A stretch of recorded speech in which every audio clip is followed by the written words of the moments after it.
8대 0 완패입니다. 예. 어떻게 좀 보셨는지 궁금합니다. 우파가 굉장히 나이브하다. 너무 순진하다. 너무 순진했다. 네, 너무 순진했다. 이런 생각을 합니다. 이게 이제 계속 미뤄졌잖아요. 네. 계속 미뤄졌다는 말은 어쨌든 뭔가 의견 일치가 없었다라는 거잖아요. 그죠? 네.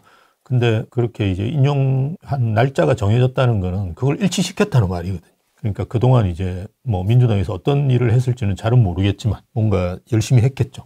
예. 박근혜 우리 대통령 때도 그런 이야기가 많았었는데요. 근데 이제 국민의힘은 아마 아무것도 안 했을 것 같아요. 그래서 정말 기다린 건가? 그냥 기다리고 절차적 정당성이 없다는 이런 이야기를 하고 있다가 이제 뒤통수 맞은 거죠. 5대3 대드락이라 그래갖고 설렜거든요. 4대4까지 있었죠. 4대4, 5대3 대드락 교착 상태라 지금 빨리 결정을 못 하는 거다. 그래서 이게, 그러면 진짜 돌아올 수 있겠다라는 생각을 했었는데. 네. 근데 그거를 누가 흘렸을까요? 저는 민주당에서 흘렸을 거라고 봐요. 그래서 안심하고 손 못 쓰게 만들어 놓고, 사실은 이전까지는 상당히 이념적에 근접한 분들, 종북 주사파라든지 그죠? 이런 개념이었는데 아마 이재명 씨는 조금 다른 거는 것 같아요. 좌파 중에서도. 생활형 양아치. 생활형 양아치. 예. 그런 스타일인 것 같아요. 어릴 때부터 이제 그렇게 자라오신 성향 같은 게 많이 보이는 것 같아요. 행동하는 데 보면. 그죠? 무조건 한다. 네, 무조건 한다. 이런 개념. 무조건 한다. 네, 무조건 한다. 이런 개념이 좀 있어야 되는데 우파들이 좀 나이브하죠.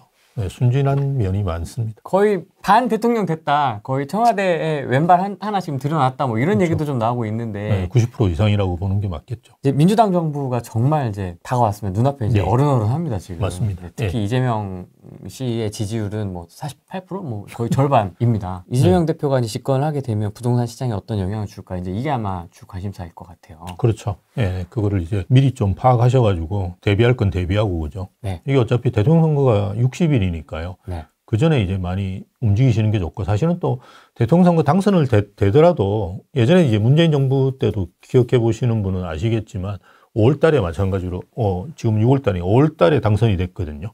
5월 10일인가 제가 기억하는데요. 5월 10일 날 당선되고 난 다음에 본격적인 이제 규제를 언제부터 했냐 그러면 파리 대책이라고 여러분 아실 겁니다. 그래서 한 3개월 정도는 뭐 스타디를 해야 되잖아요. 대선할 때 물론 스타디는 하지만 그거는 이제 당선되느냐 안 되느냐에 따른 스타디지 좀 세부적으로는 스타디는 아니거든요. 부동산에 대한. 그래서 뭐 아마 지금 예전부터 뭐 스타디는 했겠지만 그걸 좀 그 정책으로 다듬는 시간은 좀 필요하다고 보고요. 그럼 8, 9월 달 정도에 아마 대책 같은 게 나오지 않을까라고 생각합니다. 그래서 그 기간 동안에 잘 이제 매수 매도를 전략을 펼치시는 게 맞지, 이렇게 그냥 가만히 대통령 선거 보시고 욕하시고 있으시면 안 될 시기인 것 같아요. 예. 그럼 어떻게 보면 작년하고 좀 비슷할 수도 있겠다는 생각이 드는데. 예, 7월 DSR 이번에 그렇죠. 나오고, 맞습니다. 그다음에 좀 이따가 또 규제 나올 것 같다. 네. 그렇죠. 그러니까 6월 1일이 저는 또 중요한 시점이라고 보고요. 우리가 보유세 부과 시점이 6월 1일이잖아요. 그래서 6월 1일 전에 이제 뭐 파실 분들은 좀 파실 거라고 봐요. 그래서 매물 이렇게 늘어나거나 줄어드는 상황들을 보시면 그 토지에 지정되고 난 다음에 강남 3구하고 용산의 매물들이 급격하게 줄었거든요. 네. 최근에 다시 보시면 늘고 있어요. 예, 그건 뭐냐 그러면 이재명 씨가 이제 될 가능성이 굉장히 높아졌기 때문에 도저히 안 되는 분들은 이제 팔아야 되거든요. 근데 팔 것 같으면 6월 1일 전에 파는 게 낫잖아요. 예, 6월 1일 날 또 한번 이제 이재명 씨가 집권하고 나면 훨씬 더 많은 걸 내야 되지만 지금은 이제 보유세라는 이런 게 크게 높지는 않는데요. 어쨌든 뭐 6월 1일 기준으로 해서 그 전에 이제 팔려고 하는 분들 되시겠죠. 예, 그리고 스트레스 DSR 3단계 이제 시행되는 게 7월로 확정되는데 그건 아마 지금 정부는 뭔가를 새로운 걸 안 할 거예요. 2달 동안은 당연히. 예, 그래서 그대로 이제 갈 가능성이 크기 때문에 예, 7월 달에 스트레스 DSR 그 시행되기 전에 살려고 하는 분들도 있을 거고, 그죠? 예, 팔려고 하는 분들도 있을 거니까요. 거래는 뭐 좀 활발하게 될 가능성도 있고요. 예, 그렇게 해서 이제 진행이 되고 8, 9월 달에 이제 뭔가 대책이 나올 가능성이 크기 때문에 그 사이에는 뭔가를 정리하시거나 뭐 하시는 게 좋겠죠. 좌파분들이 가지고 있는 그 부동산 시장에 대한 시각을 좀 이해하시는 게 저는 좋다라고 봐요. 일단 아주 기본적인 건 뭐냐 그러면 토지 공개념이겠죠. 그래서 토지 공개념에 대해서 조금 이제 오해하시는 분도 계시는데요. 우리가 이제 헨리 조지라고 하는 분이 지대론이라는 걸 만드셔가지고 뭐 대부분 이제 예전에 이제 문재인 정부나 그 전에 이제 김수영 교수부터 시작해가지고 뭐 변창욱 교수 그리고 세종대 이제 임재만 교수님 뭐 이런 분들이 계신데요. 세종대가 이제 주로 이제 그런 쪽에 연구를 하시는 분들이 많아요. 그런 쪽. 예, 그런 쪽에 대해서 연구를 하시는 분들이 많은데 그래서 헨리 조지라고 하는 분이 지대론이라는 개념은 마르크스는 그 토지를 분배해야 된다고 이야기하잖아요. 네. 이건 뺏어가지고 나눠주는 개념인데 그거는 이제 자본주의 사회에서 안 되잖아요. 네. 예, 자본주의 자체가 사회주의로 가는 거거든요. 그래서 그렇게 할 수는 없고 토지의 가치를 공유한다는 개념이에요. 예, 그래서 이거는 토지 개혁이 아니라 지대 개혁인 겁니다. 그래서 거기서 늘어나는 소득은 다 뺏어간다는 거거든요. 그리고 궁극적으로 세금은 땅에서 나오는 세금 빼고는 다 없애는 거예요. 예, 개념이. 그래서 그런 토지 공개념에 입각한 정책들을 쓸 가능성이 굉장히 크고요. 그에 맞춰가지고 상당 부분이 정책들이 사용되지 않을까라는 생각을 가지고 있고요. 네. 부동산에 대해서 좌파들이 가지는 생각은 세금 창고입니다. 세금 창고. 예, 여기서 세금을 상당 부분 뽑아내야 된다라는 생각을 저는 가질 가능성이 크고요. 왜냐하면 지금 새로운 세금을 부과하거나 아니면 이제 국가 부채를 일단 그 큰 정부를 지향하잖아요, 좌파들은. 그래서 큰 정부를 지향하기 때문에 뭔가 그 큰 정부라는 건 세금을 많이 걷어가지고 자기가 막 이렇게 배분을 하고 이러는 개념인데요. 세금을 다시 또 추가로 해서 많이 거두고 이러는 거는 국가 부채 문제도 있고요. 재정을 이제 확대하거나 이러기가 쉽지가 않은 상황이거든요. 문재인 정부 때 부채 늘어났다고 계속 욕을 하고 있으니까요. 그래서 적당한 수준에서 해야 되는데 가장 좋은 게 이제 기업이나 부동산에서 거두는 거예요. 예, 왜냐하면 기업은 일단 한국 분들이 나쁘다고 생각을 합니다. 왜 그럴까요? 그러니까요. 나도 그게 참 특이하다고 생각하는데 한국 분들이 이제 굉장히 평등의식이 있는데 기업에서 돈을 버는 건 굉장히 배 아파 하시는 것 같아요. 물론 뭐 개인적으로 돈을 버는 것도 배 아파하지만 기업은 일단 나쁘다. 뭐 삼성이라 그러면 쟤는 뭐 상속세 안 내려고 뭐 어쩌고 했다는 등 뭐 이런 거에 대한 인식이 있기 때문에 법인세는 높일 가능성이 크고요. 그 다음에 이제 법인세 높여가지고 기업에서 뜯어내는 방법, 그 다음에 이제 부동산에서 뜯어내는 방법, 이거 아니고는 사실은 직접세에서 뜯어낼 수 있는 건 거의 없어요. 예, 더 이상 뜯어내는 게 거의 없거든요. 그렇다고 소득세에서 뜯어낼 거냐? 그럴 가능성은 거의 없죠. 소득세라는 거는 본인들 이제 표밭인데 한국이 이제 소득세를 안 내는 분들이 제일 많거든요. 우리가 37.4%인가 아마 그래요. 너무 많은 거 아니에요? 예, 많아요. 일본이 14%인가 15% 정도밖에 안 되거든요. 예, 그래서 한국은 이제 그 개인이 이제 돈 안 내고 이제 편안하게 살기 괜찮은 도시고요. 괜찮은 나라고, 일본은 이제 기업이 좋은 거죠. 개인한테 이제 왕창 뜯어가지고 기업은 이제 법인세가 우리보다 낮은 걸로 알고 있는데요. 예, 뭐 그런 식으로 생각을 하는데요. 어쨌든 이제 부동산은 굉장히 좋죠. 세금을 빼기에. 왜냐하면 어쨌든 좌파들의 생각은 부동산은 표라고 생각을 하거든요. 그래서 저번에 이제 문재인 정부에서 잘못해서 표를 잃어서 뺏겼다. 이런 생각도 하니까요. 근데 뭐 지금 현재 그 이재명 정부가 만약 들어선다 그러면 표를 더 얻기 위해서 내 지지층이 아닌 사람들까지 다 포용하느냐, 이런 정책은 이재명 씨가 써본 적이 한 번도 없는 것 같아요. 왜 최근에 좀 우클릭하는 모습? 그거는 그냥 립 서비스죠. 립 서비스의 가능성이 굉장히 크고요. 구라다? 예. 공약도 저는 거의 안 믿는 게 좋으실 거예요. 왜냐하면 190석을 가지고 있기 때문에 이제는 거의 뭐 시진핑하고 거의 비슷한 거죠. 그런 레벨이라고 보시면 됩니다. 입법, 사법, 행정 다 장악하고 있죠. 했으니까. 그리고 못할 게 아무것도 없어요. 문재인 정부하고 완전히 다른 정부가 생긴다고 생각하셔야 돼요. 제가 저번 주에 이제 치과 의사분이 와가지고 상담을 했는데요. 뭐 이분도 이제 자산이 상당히 있는데 이분도 이제 좀 나이브하게 생각하시더라고요. 지금 공급이 이렇게 부족하고 이런데 계속 규제 강화하고 이러지는 않을 거 아니냐. 규제를 좀 풀어주고 공급이 되도록 해야지라고 생각하시는 분들이 있는 것 같아요. 절대 그렇게 생각하시면 안 됩니다.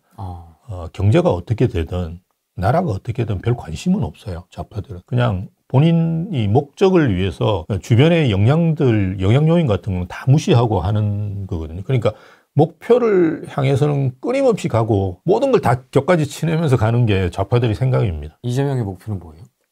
대통령 되는 거고, 그리고 본인이 원하는 세상을 만드는 거죠. 대통령이 되고 나서의 목표는? 대통령이 되고 나서의 목표는 본인이 원하는 세상. 그러니까 지금 생활형 좌파. 생활형 좌파. 아까 생활형 양아치라고 말씀드렸는데 생활형 좌파. 종북은 아니고요. 주사파는 맞는 것 같은데요. 네. 북한 또 자기 마음에 안 들면 안 따를 거예요. 이재명 씨는. 그래서 생활형 좌파로 본인한테 도움이 되는 방향, 그리고 지금까지 뭐 계속 이야기해왔던 좌파 중에 상당히 끝에 가 있습니다. 그죠? 잘 아시다시피. 경기동부연합이라고 저희 때예요. 다 그 뭐 이제 전대협이라든지 이런 거 해가지고 딱 제 나이 또래입니다. 임정석이 뭐 이런 친구들하고 제가 대부분 학교를 같이 다녔는데. 아, 그래요? 예. 그래서 그 친구들 사고 자체가 뭐 산호맹이라든지 이런 사고 자체가 그래요. 예. 근데 이제 그 친구들하고도 결이 조금 다릅니다. 그 친구들은 이제 종북 주사파인데 여기는 종북도 아니에요. 내한 도움 되면 북한도 괜찮고 내한 도움 안 되면 뭐 아무 필요가 없는 거예요. 그래서 이재명 씨가 가지고 있는 성향은 아주 특이하다고 저는 봅니다. 그래서 그 이재명 씨가 뭔가 외연을 확장하기 위해서 그 외연을 확장할 수는 있어요. 대선 때는 공약을 걸어야 되잖아요. 네. 그거는 이제 외연을 확장하는 척 해야 되잖아요. 그래서 공약을 여러 가지 걸 수는 있는데 그 공약을 실현은 거의 안 할 가능성이 커요. 네, 저는 그렇게 봅니다. 그래서 일단 기본적인 그 베이스를 가지고 그냥 앞으로 정책들이 될 걸 판단하셔야지 나중에 그 이재명 씨 공약집을 보면 공부하시는 경우에는 상당히 다른 세상을 보실 수도 있지 않을까라고 생각합니다. 왜냐면 뭐 우클릭의 한 일환으로 예. 이재명 씨가 부동산은 안 건드리는 게 낫다. 건드릴수록 이상해졌다. 그래서 네. 뭔가 이렇게 시장 친화적인 듯한 네. 발언들을 했었거든요. 그래서 네. 조금 다른가 문재인하고는 뭐 이런 착각을 하게 만드는. 네. 근데 문재인 씨보다는 훨씬 더 강하다라고 생각하시는 게 현실적인 것 같고요. 이재명 씨가 잘하는 말이 있습니다. 안 건든다고 했더니만 다 믿더라. 안 건든다고 했더니 진짜 안 건드리는 줄 알더라. 그래서 그게 그분의 아주 성향을 그대로 드러내는 거라고 봐요. 예전에 뭐 소년공 때부터 이렇게 겪으면서 몸으로 취득한, 그러니까 지금 현재 뭐 문재인 씨 쪽에 있는 친문이라고 하나요? 이런 임종석 씨를 대변하는 뭐 김경수 씨도 그렇고 이런 분들은 사실은 뭐 학교 다닐 때 돌 던지다가 사회생활 거의 안 해본 사람들이에요. 제 친구들도 그런 친구들 많습니다. 그래서 강사 같은 거 하고 학원 강사 뭐 이런 거를 했던 사람. 근데 학원 강사를 왜 많이 했냐라고 잘 모르시는 분들이 있는데 정교조가 학교를 거의 다 장악했거든요. 그러다 보니까 뒤로 이제 그 문제 같은 건 잘 뺍니다. 예. 그래서 예전에 학원 강사 제 친구들도 보면 거의 쪽집게 소리를 많이 들었어요. 그럼 뭐 학교에 문제집 대충 빼가지고 막 찍어주면 맞거든요. 그래서 뭐 엄청나게 돈을 버는 친구들도 있고 해요. 그래서 학원 강사 아니고는 할 수 있는 일이 없었었어요. 또 돈은 잘 버네. 돈은 잘 벌었죠. 근데 그게 사회생활이 아니거든요. 저도 뭐 직장생활 거의 한 10년, 학교에서도 뭐 마찬가지 직장생활이니까요. 그것도 한 15년 하고 지금 또 우대빵 같은 회사에서도 있는 것도 다 직장생활이잖아요. 네. 그리고 사회생활이고 나가면 이제 사람들 상대해야 되고 이런 건데 학원 강사 한다든지 아니면 뭐 국회의원 보좌관 같은 것도 많이 했거든요. 그런 건 사회생활이 아닙니다. 예, 그래서 사회가 어떻게 돌아가는지 잘 몰라요. 근데 이재명 씨는 아주 잘 알고 있습니다. 예, 본인이 어릴 때부터 이렇게 밥 벌어 먹으면서 그 부닥쳤던 게 사회이기 때문에 그에 따라서 본인이 이제 그 현실형, 그죠? 생활형 뭐 이런 좌파 의식들을 많이 가지고 있을 거예요. 그래서 붙여놓으면 상대가 안 됩니다. 네. 문재인 친명과 친문은 일단 상대가 안 돼요. 왜냐하면 이건 먹고 살기 위해서 덤비는 좌파하고 이념적으로 그냥 폼 잡고 있는 좌파하고는 완전히 상대가 안 됩니다. 그래서 저는 완전히 다른 결을 가진 분이 나온다라고 이제 판단하시는 게 좋지 않을까라고 생각합니다. 이건 문재인 시즌2가 아니다. 아닙니다. 그거는 완전히 다르다, 이거는. 그거는 그렇게 생각하시면 안 됩니다. 장표를 조금 보여드리자면 뭐 이런 겁니다. 좌파들은 가격이 오르는 것을 제가 판단할 때는 싫어하지 않는 것 같아요. 본인들이 어떤 정책을 쓰면 어떻게 될 거라는 것을 저는 좀 알고 있다고 봐요. 그럼에도 불구하고 그런 정책을 쓰는 것은 지지층에서는 좋아하거든요. 그렇잖아요. 뭐 이렇게 막 그 돈 있는 사람 때려잡는 이런 정책들을 되게 좋아하거든요. 다주택 때리고, 그렇죠. 법인 때리고, 왜 법인이 그렇게 투자하냐? 기업을 싫어합니다, 그죠? 좌파들은 뭐 회의석상에서도 그런 이야기 자주를 했다 그래요. 아니 기업을 왜 지원하냐? 이런 이야기를 했다고 하니까 기업도 싫어하고 다주택자라는 얘기 돈 많은 사람도 되게 싫어합니다. 그래서 가격이 오르는 걸 저는 이제 싫어하지 않는다고 봐요. 왜냐하면 가격이 오르면 본인한테 표가 더 많이 올 수 있거든요.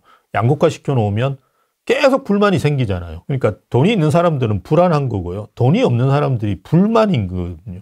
그래서 이 불만 의식을 굉장히 자극을 하면 어차피 표를 더 얻을 수도 있고, 그죠? 예. 그래서, 저는 가격이 오르는 것을 저는 싫어하지 않는다고 해요. 또 하나는 이제 세금 창고라고 말씀드렸잖아요. 그래서 세금을 더 걷어야 되는데 가격이 떨어지면 별로 안 좋잖아요. 가격이 계속 올라야지 세금을 많이 걷을 수 있기 때문에 저는 가격이 오르는 것을 그렇게 싫어할 것 같지는 않아요. 뭐 어쨌든 그분들이 쓰는 정책들은 규제 정책이니까 규제 정책을 쓰면 쓸수록 가격은 오를 거예요.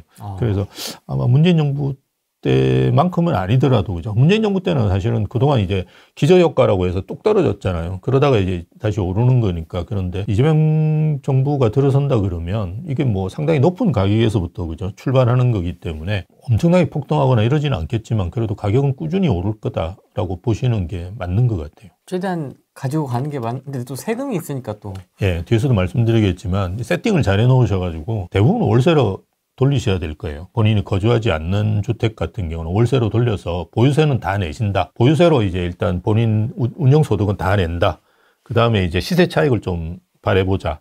문재인 정부 때 강남에 한 서너 채 있는 분들은 종부세를 2억 5천에서 한 3억 정도 냈어요. 네, 그런 분들 많습니다. 제가 상담을 자주 하다 보니까 그런 분들 이야기가 한 세 채가 있다고 해도 아리팍 세 채를 가지고 있다 하면 1년에 3억 세금 내도 3억 이상은 올랐잖아요. 네, 3억이 아닙니다. 한 10억씩 올랐을 거예요. 1년에. 그러니까 자기는 이제 그냥 전세에 올려가지고 이제 다 내셨어요. 예전에는. 근데 제가 이제 말씀드린 건, 야, 그 월세로 돌려가지고 이제는 그냥 운영수익 형태로 다 내시고 시세 차익만 이제 가져가셔야 되지 않을까 이렇게 생각한다라고 했거든요. 네. 그래서 가격이 오르지만 그 상당 부분은 이제 세금의 형태로 정부에서 가져갈 거니까요. 예, 그게 맞춰가지고 세팅을 잘 해놓으셔야 된다는 거죠. 내 집 마련 힘들게 하지 말고 임대주택 살기를 바랍니다. 예. 가분개들이. 그렇죠. 이것도 원래부터 뭐 좌파들이 생각인데요. 내 집 마련하는 거는 일단 별로 좋아하지는 않는 것 같아요. 그렇다고 해서 뭐 정책금융이나 그러니까 가만히 생각해 보면 문재인 정부 때 정책금융이 별로 없었고요. 윤석열 정부 들어서 정책금융이 많이 늘어났어요. 예. 예. 그러니까 지금 뭐 특례라는 제도들이 보금자리 특례 보금자리론, 그 다음에 지금 신혼 특례 이런 것들이 다 윤석열 정부 때 나온 거지. 문재인 정부 때는 사실은 뭐 생애 최초는 있었던 것 같고요. 대부분 그런 이제 아주 특례는 거의 없었었어요. 그래서 내 집 마련을 하는 거를 선호하는 것보다는 임대주택에 거주하는 걸 원하죠. 그래야지 이제 불만도 생기고. 임대주택에 여러분 한 10년 거주해 보시면 되게 힘들어요. 그게 노후도가 굉장히 빨리 오거든요. 그래서 10년만 지나면 일반 분양주택 한 20, 30년 된 것처럼 너덜너덜해져요. 그런데 전화하면 빨리 안 오거든요. 고치지로 안 해주고. 그리고 내 맘대로 고치지도 못해요. 아니, 임대주택에는 사는데 내가 이제 뭐 천장에 등 같은 것들을 교체하는데 LED로 교체하면 훨씬 낫거든요. 그런 것도 다 허락받고 해야 돼요. 예, 예. 그래서 임대주택은 물론 뭐 바닥에 뭐 도배장판 하는 거 이런 거는 상관이 없는데요. 뭔가 이렇게 교체하고 이러는 거는 허락을 받아야 됩니다. 그래서 그런 식으로 임대주택에 거주하시면 그 되게 불편하신데 어쨌든 편안하게 임대주택에 거주하기를 바라겠죠. 그래서 기본주택이라고 해서 이재명 씨가 예전에 했던 주택이 있습니다. 그거를 아마 상당히 공급하려고 하겠지만 뭐 공급은 못하고 갈 거예요. 그렇지만 어쨌든 그런 이제 임대주택은 늘리는 방향. 원래 지금 현재 우리나라가 뭐 5%는 훌쩍 넘긴 했는데 아직 10%는 안 되거든요. 근데 예전 공약 사항을 보면 10%까지 늘리겠다. 이게 이제 공약 사항이니까요. 지금 여러분 서울은 입주하는 거에 한 반은 임대주택이에요. 역세권 청년주택, 뭐 무슨 보금자리 주택 뭐 이런 식으로 해서 굉장히 늘려놨거든요. 역세권에 갑자기 막 확 들어서고 이러는 거는 대부분 한 동짜리 아파트 들어서는 거는 대부분 정부 임대주택이 많거든요. 그리고 역에 붙어 있습니다. 예, 역세권 맞습니다. 역세권 청년주택 뭐 이런 것들 많이 저희 이제 강서지점이 화곡 우장산역에 있는데 거기도 뭐 해링턴 플레이스인가 이렇게 해가지고 크게 들어와 있어요. 그런 임대주택들을 계속 아마 좋은 요지에는 짓겠죠. 근데 서울은 한계가 많잖아요. 땅이 없거든요. 그래서 뭐 할 수 있는 게 뭐 지방에 좀이나 수도권에 좀 지을 수 있겠지만 서울은 한계가 많겠죠. 근데 어쨌든 계속 이제 임대주택 거주 또는 재건축할 때 공공기여라고 우리가 표현을 하는데요. 임대주택을 더 짓게 하거나 아니면 뭐 도서관 지어라 뭐 이런 식으로 해서 공공기여를 늘리는 방식으로 해서 임대주택은 계속 공급하려고 하겠죠.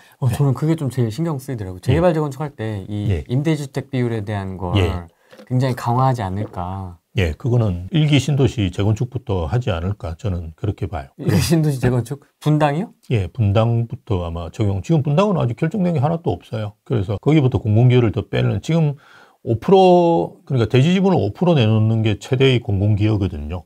근데 그거를 플러스 알파를 할 가능성은 저는 있다고 봐요. 근데 돈 버는데 더 내라. 왜냐하면 지금 현재 기준의 세금이 아니고 그죠? 더 세금을 거둬야 되기 때문에 공공기여를 많이 하는 건 세금을 더 내는 거나 마찬가지거든요. 내가 어차피 저기다가 도서관 지어주면 내 표가 많이 오는데 도서관 지을 돈이 없다 그러면 니 보고 지어라. 여기 있는 애들 보고 지어라 하는 게 공공기여잖아요. 그래서 그거는 더 늘릴 가능성은 저는 굉장히 크다라고 봐요. 그러면 일기 신도시 같은 경우는 흔들리겠죠. 예, 사업성 없어지고 뭐 이러면 또 그 비대위 같은 데 생겨가지고 뭐 왜 공공기여를 5%나 해가지고 더 늘리라고 하니까 더 문제됐지 않냐 이래가 치고받고 또 싸우고 이러면서. 근데 일기 신도시는 2025년, 2027년에 착공인데요. 그거는 일단 불가능해요. 현실적으로 그렇게 할 수가 없어요. 그래서 일단 공급 차원에서 보면 이 일기 신도시 재건축은 고려 안 하시는 게 2030년까지 고려 안 하시는 게 좋을 거예요. 근데 네. 이 키를 쥐고 있는 건 지자체장 아닙니까? 그렇죠. 지자체장이죠. 근데 그걸 국가에서 막 뭐라고 할 수 있을까요? 아니요, 그건 아닌데 공공기여를 이제 늘리는 거 이런 거는 예, 가능하죠. 예, 가능해가지고 법을 바꿔버리면 되니까요. 그렇게 해서 이제 해버리면 그 지자체장 욕을 하겠지만 누가 이재명 씨한테 욕을 해요? 다음 공천을 받아야 되는데. 그러니까 지금 국힘하고 다르죠. 예, 다르다니까요. 그래서 말씀하신 대로 재개발 재건축은 시장이나 군수, 구청장 이런 사람들이 대부분 결정하는 거예요. 예, 세밀한 거는 그분들이 결정하는 거기 때문에 그분들이 안 바뀌고 서울시도 이제 국힘에서 계속 한다 그러면 아마 재건축은 속도를 내는 형태, 그죠?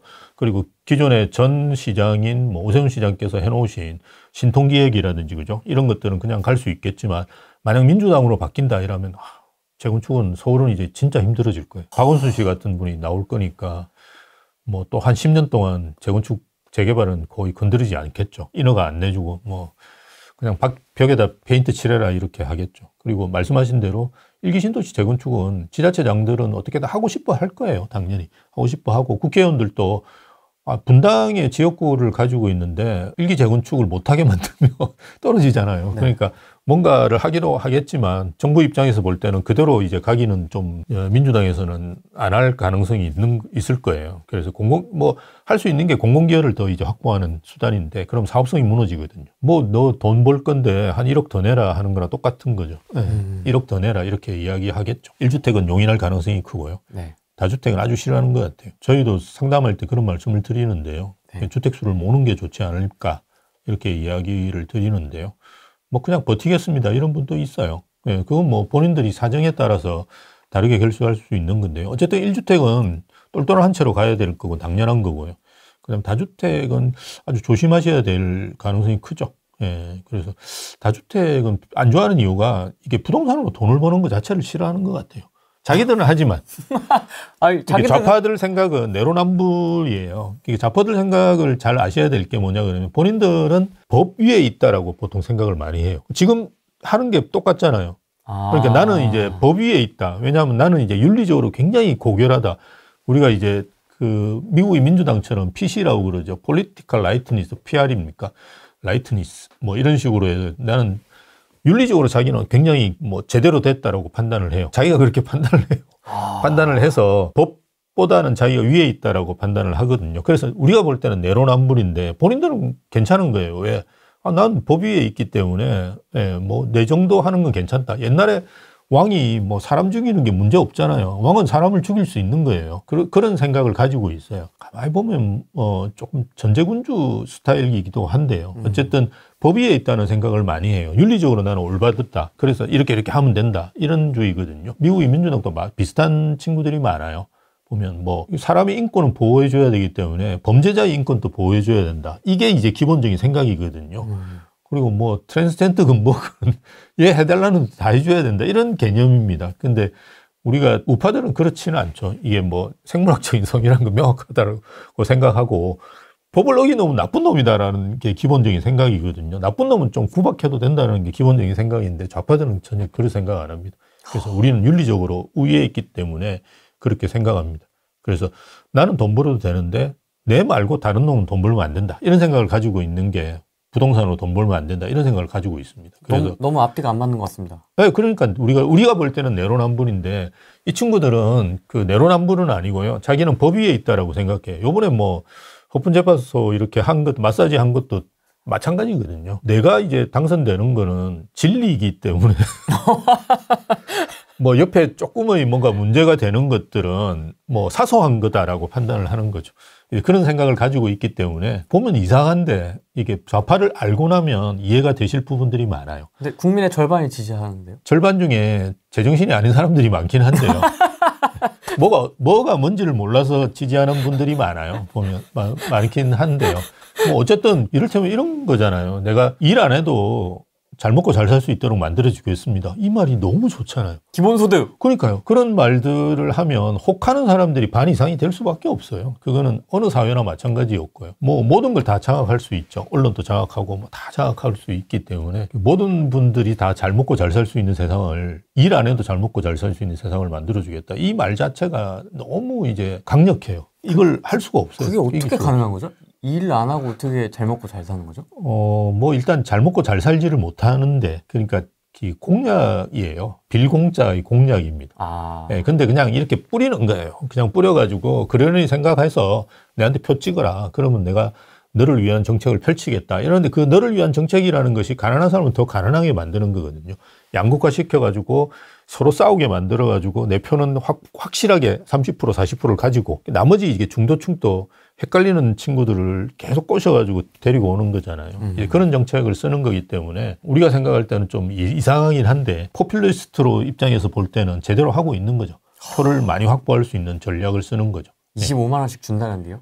그러니까 25만 원 준다 그러면 좋아하죠. 저도 괜찮은 것 같아요. 25만 원 주면 하루 술은 먹을 수 있잖아요. 술 먹고 난리겠지만 어쨌든 괜찮다고 생각을 하잖아요. 그러니까 그냥 따라가는 거예요. 예. 전세제도 없어져야 한다. 예. 왜 전세제도가 없어져야 한다라고 생각하는 거죠? 일단 집을 마련하는 걸 별로 좋아하지 않거든요. 그런데 우리가 통계적으로 보면 전세에서 매매로 이렇게 넘어갈 수 있는 건 한 50% 가까이 돼요.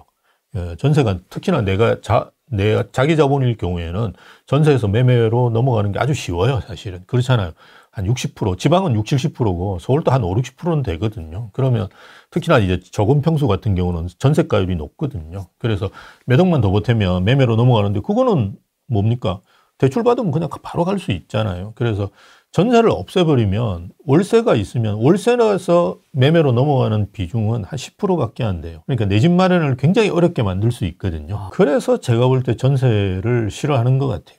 물론 이제 전세를 통해서 집값이 오르는 부분도 있긴 한데요. 뭐 집값이 오르는 거는 별로 좋아하지는 않는데 너무 많이 오르면 그 본인 지지층들이 싫어하니까, 그죠? 그래서 어쨌든 전세는 뭐 별로 좋아하지 않는 것 같아요. 관련 정책들을 계속 쓸 가능성이 크죠. 이게 뒤에서도 좀 설명드리겠지만 관련 정책 중에 대표적인 게 이제 계약갱신 청구권을 또 더 늘리는 거죠. 10년 전세 보장. 10년 전세 보장하면 전세라는 게 의미가 없어져요, 이제. 이 집은 내 겁니다. 그렇죠. 사는 놈이지. 한 두 번 하면 20년인데 그러면 지금 30, 40대도 이미 5, 60대가 되는 거고 지금 60대, 70대 집주인들은 어떤 집주인은 죽었을 거예요. 한 20년 되면. 그러니까 이게 전세라는 걸 아주 유명무실하게 만들어버리는 거거든요. 제가 볼 때 전세 그냥 무한계약갱신 청구권이라든지 아니면 10년 전세 보장이라든지 이런 것들은 전세를 무력화시키는 좋은 제도라고 봐요. 본인들 판단할 때는. 네, 그렇게 해버리면 월세로 상당히 빠르게 갈 거고, 그죠? 월세로 가면 정말 팍팍해져요, 삶이. 지금 월세가 엄청나게 많이 올랐습니다. 그래서 여러분 주변에 한 10억짜리 아파트는 월세가 200만 원 이상 나와요. 그래서 2.5% 정도 이제 수익률이 나오거든요. 네. 월세를 200만 원 내면 쓸 돈이 없어요. 그럼 어떻게 됩니까? 그건 욕하는 거예요. 걔가 앉아가지고. 내가 월세 내고 나니까 돈 하나도 없는데 말이야. 정부에서 뭐 하고 있냐면서 욕하고 이제. 25만 원 내놔라. 그러니까 임대인 저 나쁜 놈이다. 죽일 놈이다. 이렇게 생각을 계속 하잖아요. 그래서 월세화로 급격하게 전환시켜 주는 것이 사회에 대한 불만을 야기할 수 있는 좋은 제도거든요. 그래서. 무섭다. 예, 그거는 뭐 당연히 이제 그렇게 할 가능성이 크고요. 전세제도는 아마 빠르게 이제 소멸될 건데 우리는 이제 보증부 월세죠. 그래서 외국에 가보신 분들은 잘 아시겠지만 한두 달치 월세를 보증금으로 가지고 있지 우리처럼 1억에 뭐 400만 원 이런 월세는 없거든요. 근데 우리는 이제 임차인을 그 스크린할 수 없거든요. 즉 임차인이 제대로 된 놈인지 아닌 놈인지 이게 자료를 받을 수가 없어요. 물론 이제 달라고 하면 되지만 그런 경우가 흔하지 않거든요. 집주인들이. 아마 잘못하면 임차인이 소송하면 아주 곤란해질 거예요. 내 개인정보 달라고 하더라.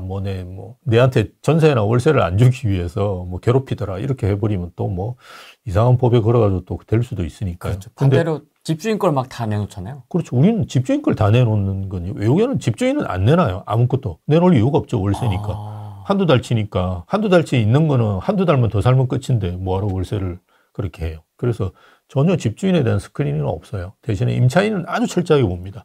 외국에는 그래서 임차인 보고 정말 소득 원천과세 우리로 이야기하면 원천소득 증명세도 내라 그러고 직장 것도 떼오라 그러고 막 이렇게 해서 해요.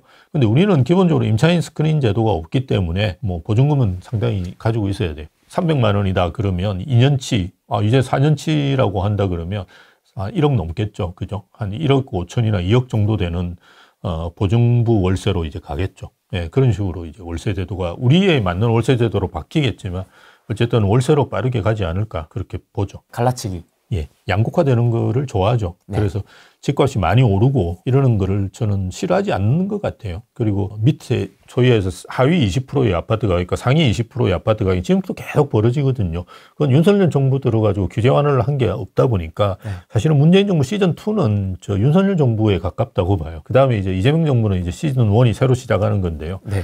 그래서 지금도 양극화는 엄청나게 많이 벌어져 있거든요. 네. 그래서 그 양극화 되는 거는 조금 더 벌어지지 않을까. 왜 양극화 되면 될수록 저 밑에 집주인들도 이제 완전히 갈리잖아요. 예전에는 오르면 다 같이 올랐는데 이제는 저 좋은 아파트만 오른다더라. 이러면 뭐 그 나쁜 아파트라는 건 없지만 어쨌든 가격이 낮은 아파트를 가지고 있는 분은 되게 불만이 많이 생기겠죠.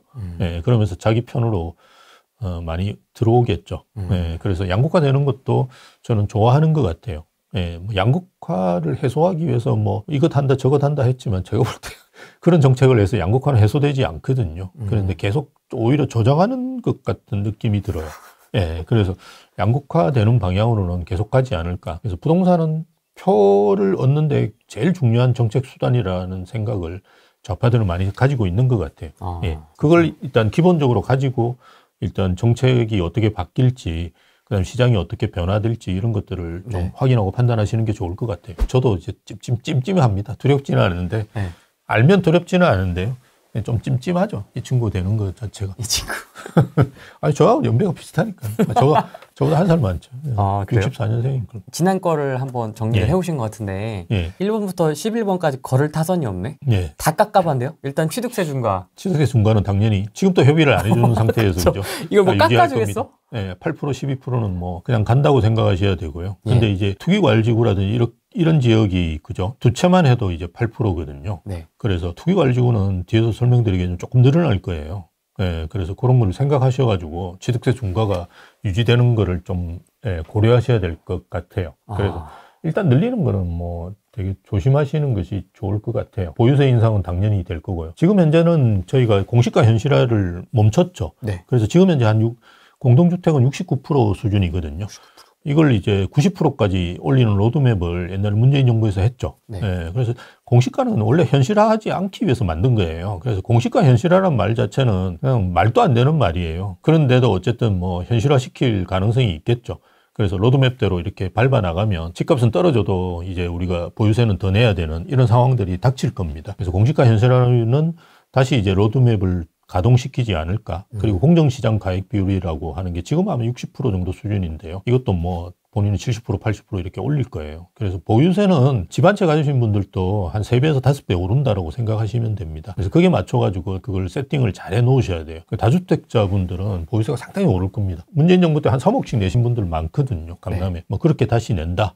기본적으로는 낸다고 생각하셔야 됩니다. 물론 뒤에서 설명드리겠지만 추가된 국토보유세가 이제 다시 있겠지만 어쨌든 보유세는 뭐 대부분 인상을 할 거예요. 왜냐하면 이거 그 민주당은 지금 기본소득을 해야 되는데요. 이게 이제 재정을 확대시켜가지고 한다 그러면 이건 국가부채를 늘리는 거거든요.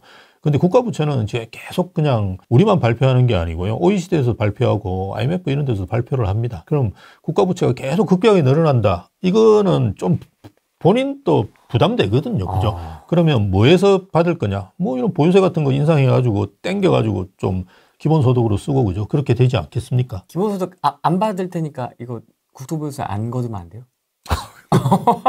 너무 무서운데? 안 받는 게 없습니다. 무조건 받습니다. 그리고 이게 취약계층에만 나가는 게 아니고요. 기본소득은 전체가 다 받습니다. 안 받을게. 우리 거부할게. 근데 원래 좌파의 생각은 기본소득은 다 뿌려야 된다고 생각해요. 보편적 복지. 예, 보편적 복지를 생각하기 때문에 기본소득에 대한 건 그리고 지금 뭐 AI가 이제 세상을 지배하게 되면 어쨌든 노는 분들도 많아질 거고, 그죠? 그렇기 때문에 기본소득이라는 개념은 지금 뭐 유럽도 보면 사회민주주의라고 보통 표현하는데 뭐 거기도 제가 볼 때 공산주의에 가까운 것 같은데요.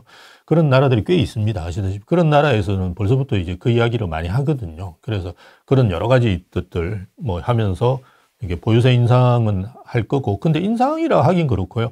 옛날로 돌려놓는다고 생각하시면 돼요. 저희가 이제 공시가 현실화를 멈췄고 공장시장 가액비율을 낮췄기 때문에 세금을 적게 내는 거거든요. 근데 문재인 정부로 돌려버리면 보유세는 그냥 확 올라요. 예, 그래서 그렇게 이제 받아들이시는 게 좋고요. 그리고 이제 뭐 종합부동산세, 종부세 같은 거는 지금 많이 낮춰놨는데 그거를 계속 그대로 유지할까? 아니고 중과를 많이 하지 않을까? 그래서 보유세는 많이 오른다. 3배에서 5배.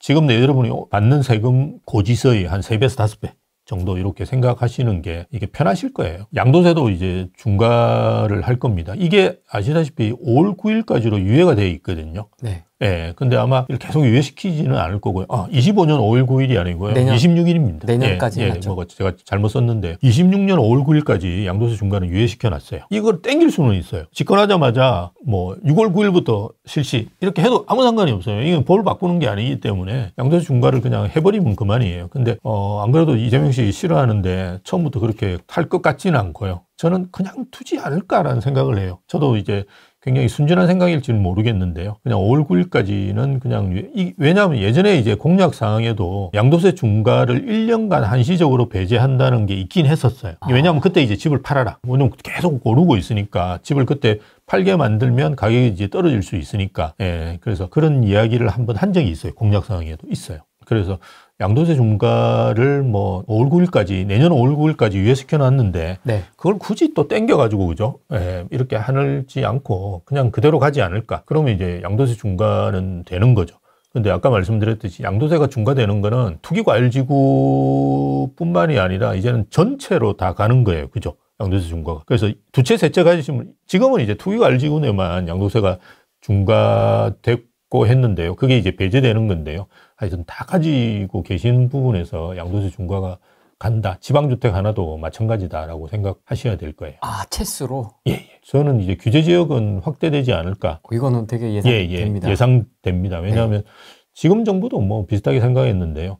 근데 토지거래 허가제를 확대시킬 것 같지는 않고요. 토지거래 허가제 확대는 조금만 생각해 보면 이게 지금은 너무 이제 가격이 너무 많이 오르다 보니까 좀 충격적으로 토지거래 허가제를 확대를 많이 했는데요. 네. 근데 토지거래 허가제는 이게 그 전세를 없애는 거거든요. 그래서 되게 조심해야 되는 정책이기 때문에 투기과열지구라든 조정대상 지역은 할 것 같아요. 일단 그 실거주보다는 세금이라든지 그죠 대출에 대한 규제를 묻고 그 다음에 토지거래 허가제를 하는 게 맞거든요. 그래서 마포, 성동 또는 이제 강동 이런 쪽은 저는 들어갈 가능성이 크고요. 네. 그 다음에 시범적으로 경기도에도 과천이 지금 3월 31일이 저번 주에 발표된 건데요. 3월 31일 한국부동산원 주간 시세로 본다 그러면 제일 높은 지역이 과천이에요. 네, 그래서 과천 정도는 아마 추가 지정하지 않을까라는 생각이 있고요. 네. 그렇게 추가 지정된다는 걸 고려하셔가지고 빨리 사시는지 그죠? 아니면 이제 뭐 그런 것들을 고려한 상태에서 세금 전략, 이건 또 세금 전략일 수 있고요. 뭐 세금 전략일 뿐만이 아니라 규제 지역이 확대되면 일단 단기적으로는 팍 시장이 죽잖아요. 그러니까 그런 걸 고려하신 전략들을 쓰셔야 될 것 같아요. 재개발 재건축은 아주 싫어합니다. 근데 뭐 일기 신도시는 할 수 없이 하는 거예요. 그 뭐 표를 얻어야 되니까 아까 말씀드렸듯이 부동산은 표로 생각하기 때문에 그냥 갈 거예요. 그래서 촉진법은 안 해줄 거예요. 그냥 지금 촉진법이 나와 있거든요. 뭐 당기고 뭐 이런 거 그걸 다 폐기시켜 버릴 겁니다. 그다음 아까 말씀드린 공공기여를 확대할 가능성이 굉장히 있고요. 공공기여는 임대주택이나 아니면 이제 뭐 편의시설, 생활 편의시설 지어주는 거예요. 도서관이 대표적인 거죠. 네, 이런 걸 지어주는 건데요. 이걸 좀 확대할 가능성이 큰데요. 그럼 일기 신도시는 제대로 작동 안 할 가능성이 커요. 일기 신도시 선도지구 정도는 뭐 그나마 꾸역꾸역 가겠지만 그래도 2027년 착공은 일단 말은 안 돼요. 그거를 우리가 일반적으로 부동산에 대해서 알고 있는 분들은 그거를 말이 된다고 생각하면 아무도 없을 거예요. 지금 2025년인데 지금 아무것도 돼 있는 게 없거든요. 선도지구를 지정만 해놓은 상태잖아요. 그런데, 그거를 지금 뭐 착공을 한다? 내년이 2주예요. 내년이 2주입니다. 계획상으로 2026년이 2주고 27년에 착공이에요. 그래서 이거는 일단 거의 불가능해요. 말이 안 되는 그 로드맵이고요. 그래서 이거는 바꿔질 겁니다, 당연히. 그래서 공공기여를 확대하면 잘못하면 이제 그 사업성이 좀 부족한 지역들 같은 경우 더 늦어질 수가 있겠죠. 서로 싸우고 뭐 네가 괜히 해가지고 뭐 그 안 그래도 뭐 5% 공공기여 내놨기 때문에 더 사업성이 없어졌다는 뭐 치고받고 하겠죠. 예, 그러면서 이제 사업성이 진짜 없어지는 지역들 생길 수 있고요. 일기 신도시 선도지구 같은 경우. 그래서 어쨌든 당분간 공급 측면에서 계속 말씀드리지만 이재명 씨가 집권하면 재건축 재개발부터 시작해서 이런 것들은 거의 뭐 안 될 거다. 이렇게 생각하시는 게 좋지 않을까 생각합니다. 고품질 공공임대주택. 뭐 오세훈 씨도 뭐 저런 이야기 많이 하니까요. 네. 뭐 기본주택 어쨌든 많이 공급해 주겠다라는 건데요. 주변 시세에 비해서 뭐 싸게 아주 싸게 공급하는 겁니다. 우리가 지금 하고 있는 정책들은 뭐 80% 90% 이건데 이거는 뭐 그보다 훨씬 낮을 거예요. 그런 임대주택을 해서 아마 30년인가 20년 동안 살 수 있게 만들어 준다는 건데요. 그게 이제 기본주택입니다. 물론 기본주택에도 분양하는 양은 있기는 합니다. 근데 100만 호를 공급하겠다. 그런데 이거는 뭐 제가 볼 때 그냥 공급하겠다 하고 열심히 하는 척은 할 거예요. 근데 현실적으로 서울이나 수도권에 이걸 할 수 있는 땅도 많지 않고요. 그리고 뭐 쉽지는 않을 거예요. 그런데 뭐 본인이 이제 기본소득이라는 개념과 기본주택이랑 같이 가잖아요. 그래서 그냥 하지 않을까. 그리고 분양가 상한제 같은 경우도 이제 확대를 할 수 있겠죠. 근데 자연스럽게 이제 그 우리가 규제 지역을 확대하면 다 분양가 상한제에 걸리거든요. 네. 마포, 성동, 강동 이런 데도 이제 분양가 상한제하고 청약 시장이 과열되는 거는 좋아할 거예요. 왜냐하면 로또잖아요. 그러니까 막 이게 뭐 이재명 씨가 되더니만 내가 로또에 당첨될 확률이 높아졌다. 이런 게 또 되기 때문에 그런 것도 좋아하고 나쁘게 생각은 안 하는 것 같아요. 그래서 분양가 상한제는 확대하지 않을까. 자연스럽게 확대를 하게 되면 규제 지역이 확대되면서 같이 이제 돌 거고요. 그리고 청약 시장은 조금 과열되겠죠. 그래서 예전에는 채권 입찰제라는 게 있었는데요. 네. 뭐 그건 안 할 것 같아요. 그냥 청약 시장 과열되는 걸 보면서 즐기지 않을까. 그다음 후분양제도 원래 이제 노무현 정부 때 이 후분양제 로드맵 만들어 하려고 했었죠. 네. 그래서 이런 거는 공약 사항에는 들어가겠지만 제가 볼 때 실시하기는 힘들 거예요. 왜냐하면 후분양제라는 거는 우리가 선분양제죠. 그 선분양제를 하고 있는데요. 그 선분양제가 가지고 있는 장점이 뭐냐 그러면 일단 묶어두는 거거든요. 4년 동안. 주택 수요를 내가 계약금 내가지고 분양을 받았으면 다른 거는 쳐다보지 않잖아요. 그렇죠. 입주를 준비하는 거죠. 입주를 준비하고 뭐 내가 자금 조달을 어떻게 할지 이런 걸 고민하는데 맞습니다. 그걸 이제 후분양제로 돌렸다는 말은 그 수요들을 다 시장에 내보내는다는 말이거든요. 그래서 후분양제를 실시하기는 되게 힘들 건데 어쨌든 공약 사항이나 로드맵 같은 거 만들 거는 것 같아요. 근데 이거는 정말 공약이 될 거예요. 나중에 본인이 이제 취임하고 정신 차려보면 별 크게 의미가 없거든요. 이거 한다고 해서 뭐 좋아하지도 안 하고 뭐 사람들이 오히려 이제 막 그 분양가 상한제 해가지고 로또 청약 같은 거 막 때려주는 게 오히려 훨씬 더 매력적이다라고 판단할 수 있거든요. 봐, 내가 되니까 막 로또 많이 나오지 이러면서 막 때려주는 거죠. 그래서 후분양제는 실시는 하겠지만 뭐 로드맵 정도 만들고 사라지지 않을까. 그리고 현 상황에서는 후분양제는 되게 힘들 거예요. 대출 규제는 많이 할 것 같아요. 문재인 정부 때도 그렇고 지금 윤석열 정부 때도 하는 걸 보니까 대출 규제는 효과가 있네 이런 생각을 가지고 있거든요. 그래서 예전에 노무현 정부 때도 가격이 떨어졌던 게 대출 규제, 대출을 총량으로서 막았기 때문에 가능했거든요. 그래서 일단 유주택자가 집 사는 거를 대출해 주는 건 다 막을 거예요. 그다음 전세를 싫어하는데 전세대출을 해주겠습니까? 그죠? 그래서 조건부 전세대출이라고 이야기하는데 이제 임대인이 바뀌면서 전세가 되는 거 이런 거 다 막을 거예요. 집 있는 사람, 그렇게 유주택자 싫어하고 전세 싫어하니까 이 두 개는 막겠죠.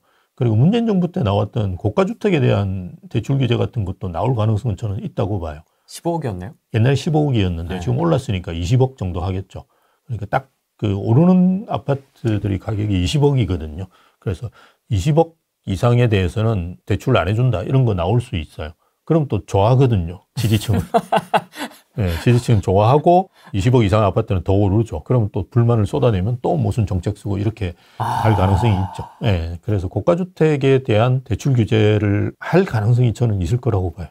그럼 현금 부자들만 또 사는 거 아니겠습니까? 근데 원래 20억 이상 사는 사람들은 여유 자금이 꽤 있는 분들입니다. 저희가 보더라도 PIR 5에서 10 사이 정도밖에 안 되고요. 대부분의 분들은 한 20, 30억 아파트를 사는데 많이 빌리면 5억 빌려요. 그러니까 크게 문제는 안 될 거예요. 그분들 사는 건. 그렇지만 저 서울 외곽이라든지 지방에 사시는 분들 같은 거 뭐 5억짜리, 6억짜리 아파트 사는데도 80% 빌려가지고 생애 최초로 그렇게 들어오시는 분들이 많거든요. 근데 그런 거는 이제 정책금융이 아니면 되게 어려워지겠죠. 예, 그런 식으로 이제 고가주택과 저가주택 차이를 5분위 배율이라고 이야기하는데요. 그게 더 벌어질 가능성도 있을 거고. 본인이 나도 그런 생각은 아니다라고 이야기했거든요. 근데 할 것 같아요. 제가 볼 때는. 원래는 다른 당에서 무한을 띄웠지 않습니까? 예.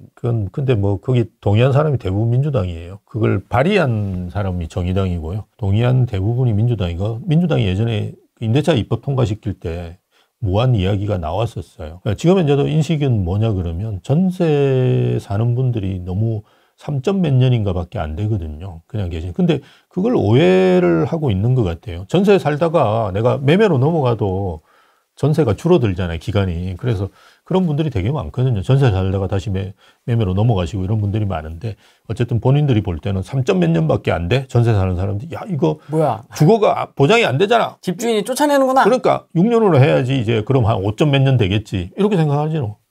그렇게 해서 계약갱신 청구권을 확대하는데 10년 던져봐도 별로 반응이 안 좋았잖아요. 네. 예, 그러면 이제 투투투. 한 번 정도 더 하는 거는 할 가능성은 저는 아주 높다고. 이건 진짜 좀 할 수 있을 것 같아요, 진짜. 그러니까 한 번 더 해주는 건 뭐 어때?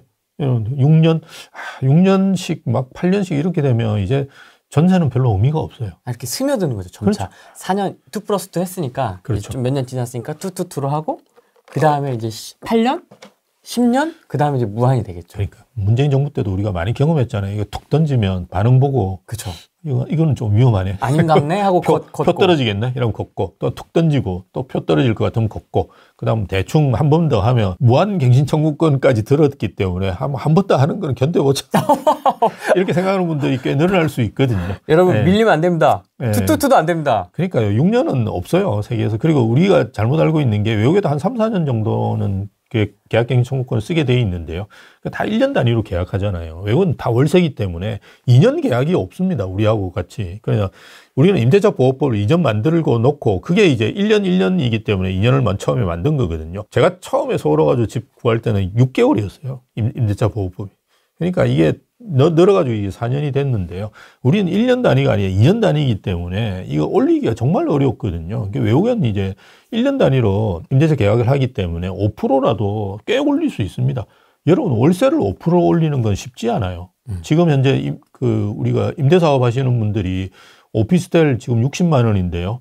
내년도에 63만 원 올리기 쉽지가 않아요. 만만치 않아요. 그건 뭐 임차인이 부들부들 떨고 아니면 새 아파트로 그죠 오피스텔 넘어가 버리거든요. 그게 만만치가 않아요. 나가야 좀 그때야 이제. 그렇죠. 하거든요. 그래서 1년에 5% 올리는 건 나쁘지 않아요. 외국에는 괜찮은 편인데요. 우리는 이제 그게 2년에 한 번이니까 대부분 뭐 월세 사는 분도 2년 계약하고 2년 살면 말고 아니면 그만이고 그죠? 이런 식으로 하기 때문에 어쨌든 이게 6년이라는 게 굉장히 크게 다가올 거예요. 집주인분들한테. 그러면 이제 뭐 옛날에 베네수엘라 사태를 본다 그러면 임차인을 안 받는 경우도 많아요. 왜냐하면 지금 또 우리가 대부분의 임차인들이나 아니면 집주인 이거 집을 살려고 하는 분들 같은 경우에 실거주예요. 실수요가 아니고요. 실거주예요. 실거주 중에는 우리가 실수요 중에는 갭 투자도 있거든요. 내가 집이 없는데 갭 투자로 먼저 사놓고 나중에 이제 4년 끝나고 나면 다시 들어가고 그죠? 이런 분들도 많은데 지금은 실거주 수요가 되게 많거든요. 그런 상태에서 집이 안 팔린단 말이거든요. 그래서 아예 그냥 비워두시고 집 파는 분들이 꽤 있어요. 4년 이제 계약갱신 청구권이 끝나고 난 다음에도 임차인을 안 받고 아예 그냥 6개월 동안이나 비워두면서 그죠? 파는 분들도 꽤 있습니다. 그래서 임차인을 안 받거나 아니면 이제 뭐 월세로 급격하게 전환시키겠죠. 뭐 어쨌든 뭐 이게 전세라는 게 의미가 없다. 그냥 월세나 받자. 이래가지고 뭐 월세를 이제 5%씩만 올려도 월세는 괜찮거든요. 네. 그런 식으로 바뀔 가능성이 크죠. 그래서 임차인을 보호하려고 하는 목적이 있는데요. 그 목적은 저는 정당하다고 봐요. 근데 그거를 무한정 늘려놓는 거는 이건 좀 왜냐하면 임대인한테 피해를 극심하게 매기는 거잖아요. 그러면 이제 우리가 경제학적으로 이야기하면 주택 공급이 안 되거든요. 그러니까 우리가 아니 정부에서 그냥 때려지으면 되는 거 아니냐라고 생각하지만 정부에서 짓는 거는 많아도 40% 정도고요. 적으면 한 20%밖에 안 돼요. 전체 공급량에서 공공에서 들어오는 거는. 그럼 대부분 이제 60%나 80%를 민간에서 공급하는데 민간에서 짓기 위해서는 어떻게 해야 됩니까? 사주는 사람이 있어야 되잖아요. 근데 전세를 6년씩이나 해놨는데 실수요만 들어오겠죠. 그죠? 투자 수요는 한 채 더 받아봤자 의미가 없잖아요. 내가 지금 살고 있는데 한 채를 더 받아가지고 임대 수익을 올릴 수 있고 이러면 들어오잖아요. 시세 차익을 낼 수 있고. 근데 전세를 뭐 10년씩이나 해가지고 산다 그러면 아무도 이제 살려고 안 하겠죠. 그러면 수요가 팍 줄어들거든요. 그게 뭐 80%가 되든 20%가 되든 수요가 줄기 때문에 분양이 안 되면 주택사업자 입장에서는 공급을 안 하려고 하겠죠. 그래서 민간에서 공급이 팍 줄어들면 또 집값이 오르잖아요. 그게 이제 베네수엘라든지 이런 나라에서 집값이 천정부지로 올랐거든요. 이제 그렇게 되죠. 그래서 임차인의 그거를 보호해줘야 되는 건 저는 맞다라고 봐요. 맞다라고 보는데, 그리고 요즘은 임차인들이 물론 월세로 이렇게 하시면 문제가, 서울도 한 3억짜리, 4억짜리 이런 연립들이 되게 많거든요. 그런데 가면 연립이 뭐 사는 데는 크게 문제는 없어요. 그게 투자 가치가 없어서 그렇지. 그냥 강남 쪽에도 보면 저 봉원사역 위쪽으로 보면 되게 많아요. 예.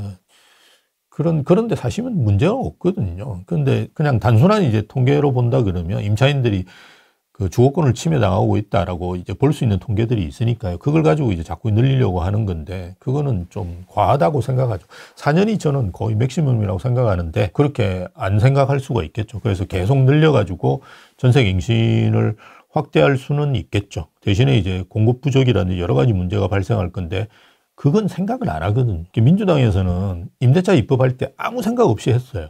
그냥 뭐 되든 말든 그냥 가는 거야. 왜? 표가 있으니까 4년 더 살게 해준다. 와, 너무 좋잖아요. 내가 2년 살고 쫓겨나고 계속 가격 계속 올리던데 4년 살면서 너무 행복해 이러는데, 사실은 이제 6년으로 바뀐다고 뭐 해도 벼락거지도 엄청나게 나오는 거거든요. 그렇잖아요.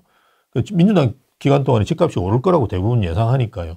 집값이 오르고 났는데 6년 동안 아주 평온하게 살다가 시장에 딱 나와보면 여긴 어디지? 전세 살기도 힘들거든요. 매매는 고사하고, 매매는 이미 뭐 엄청나게 올라 있을 거고, 그럼 또 이제 그거를 또 반기는 거죠. 불만이 생기잖아요. 눌러 앉히면서 불만이 생기잖아요. 그래서 욕하고 뭐 이러면 또 뭐 해줄게 이러면 또 뭐 정책 나오고 이렇게 계속 가는 거죠. 그러면서 막 정책이라든지 법들은 누더기가 되고 뭐 뭘 하는지도 모르는 걸 또 하고 있고 이렇게 되는 건데, 그건 상관없죠. 왜냐하면 본인들 표 얻으면 그만이니까. 6년, 10년 하면 월세로 돌리실 분들도 꽤 있을 거거든요. 지금은 이제 저도 이제 계속 집주인분들한테 말씀드리지만 월세로 돌려라. 월세로 돌리면 좀 거주하시는 분들도 오래 안 살아요. 좀 빨리 나가시거든요. 빨리 나가시고.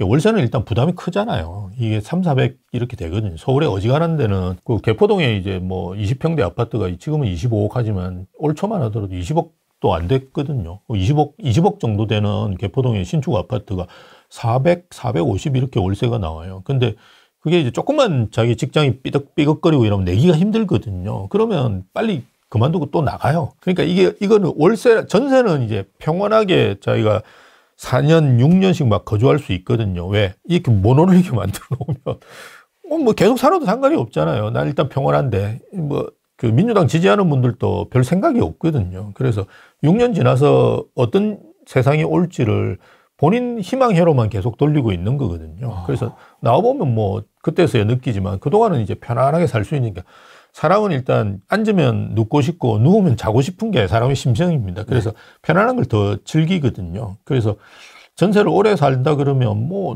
너무 행복하게 잘 살 수 있다라고 본인들은 판단하겠죠.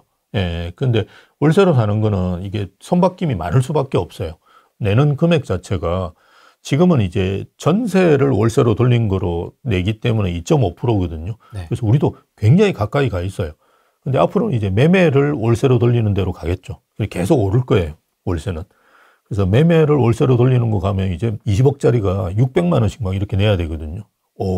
두 분이서 대기업에 다니신다고 해도 만만치 않아요. 한 사람 분이. 그러니까요. 한 사람 버는 거 거의 다 날아간다고 봐야 되거든요. 그러면 이제 변동성이 크죠. 내가 임차인인데 이거 싼 데로 자꾸 찾아다녀야 되고 뭐 이렇게 될 가능성이 있거든요. 그래서 전세 갱신이 확대되면 월세를 만들어서 자꾸 내보내는 방향으로 집주인들도 가야 돼요. 그래야지 팔 수도 있고, 그죠? 내가 운영 수익도 많이 확보해서 세금도 내고, 운영 수익 확보한다고 여러분 끝나는 게 아니고요. 세금 내면 끝날 거예요. 그렇더라도 세금 낼 돈은 만들어야 되잖아요. 그래서 전세 갱신이 확대되는 거는 전세가 의미가 없다라고 판단하시고 월세로 빨리 돌리시는 게 좋고, 월세는 계속 오를 거예요. 그럼 또 막 발의하지 않을까요? 입법, 사법, 행정 다 있으니까 월세 전환 금지법. 그거는 좀 힘들죠. 뭐 이런 거. 그거는 아무리 봐도 좀 헌법에 위반돼요. 왜냐하면 임대차 보호법도 있지만 사적 아까 말씀한 우리 후랭이님이 말씀하셨듯이 사적 계약의 원칙 같은 게 있으니까요. 임대차 범위 내에서 내가 월세를 전세로 전환하고 전세를 월세로 전환하는 건 이미 법으로 정해져 있잖아요. 전월세 전환율만 우리가 규제를 하고 있는데, 근데 아예 하지 못하게 만드는 거는 제가 볼 때 헌재에서도 아무리 생각해봐도 이거는 정말 야 이거는 좀 그렇다. 헌재에서도 지금 대부분 다 기각했잖아요. 그리고 딱 하나만 타겟으로 잡은 거거든요. 그렇듯이 대부분은 뭐 기각하겠죠. 그런 것들. 그래서 그렇게 하기는 쉽지는 않을 거예요. 그러면 윤 탄핵을 위해 나머지가 다 기각된 겁니까? 뭐 그럴 가능성이 크죠. 안심시켜놓고 원래 뒤통수 치는 게 대표적인 전략이니까요. 아직 실체도 형체도 없는 없지만 국토 보유세. 네. 이거 어떤 형태로 좀 나올 거라고 보세요? 그러니까 지대론이 따지고 보면 국토보유세라고 저는 보는데요. 이거는 뭐 종부세는 우리가 특정 주택 그러니까 가액 기준으로 하든 그죠? 아니면 우리가 그 숫자 기준으로 하든 그렇게 해서 이제 종부세를 내는데요. 국토보유세는 다 내야 되는 거예요. 그러니까 집을 가지고 있는 분은 어쨌든 토지를 가지고 있잖아요. 아파트든 빌라든 오피든 다 토지가 있어요. 그래서 그 토지에 대해서 내는 거라고 생각하시면 돼요. 네. 토지 보유세 이러면 뭔가 좀 사회주의 냄새가 나니까 국토보유세 이렇게 이름을 정한 거는 것 같아요. 일단 우리는 사회주의 아니다. 이렇게 해야지 표를 얻으니까요. 아직도 뭐 공산주의에 대해서 굉장히 예민한 분들이 많으니까요.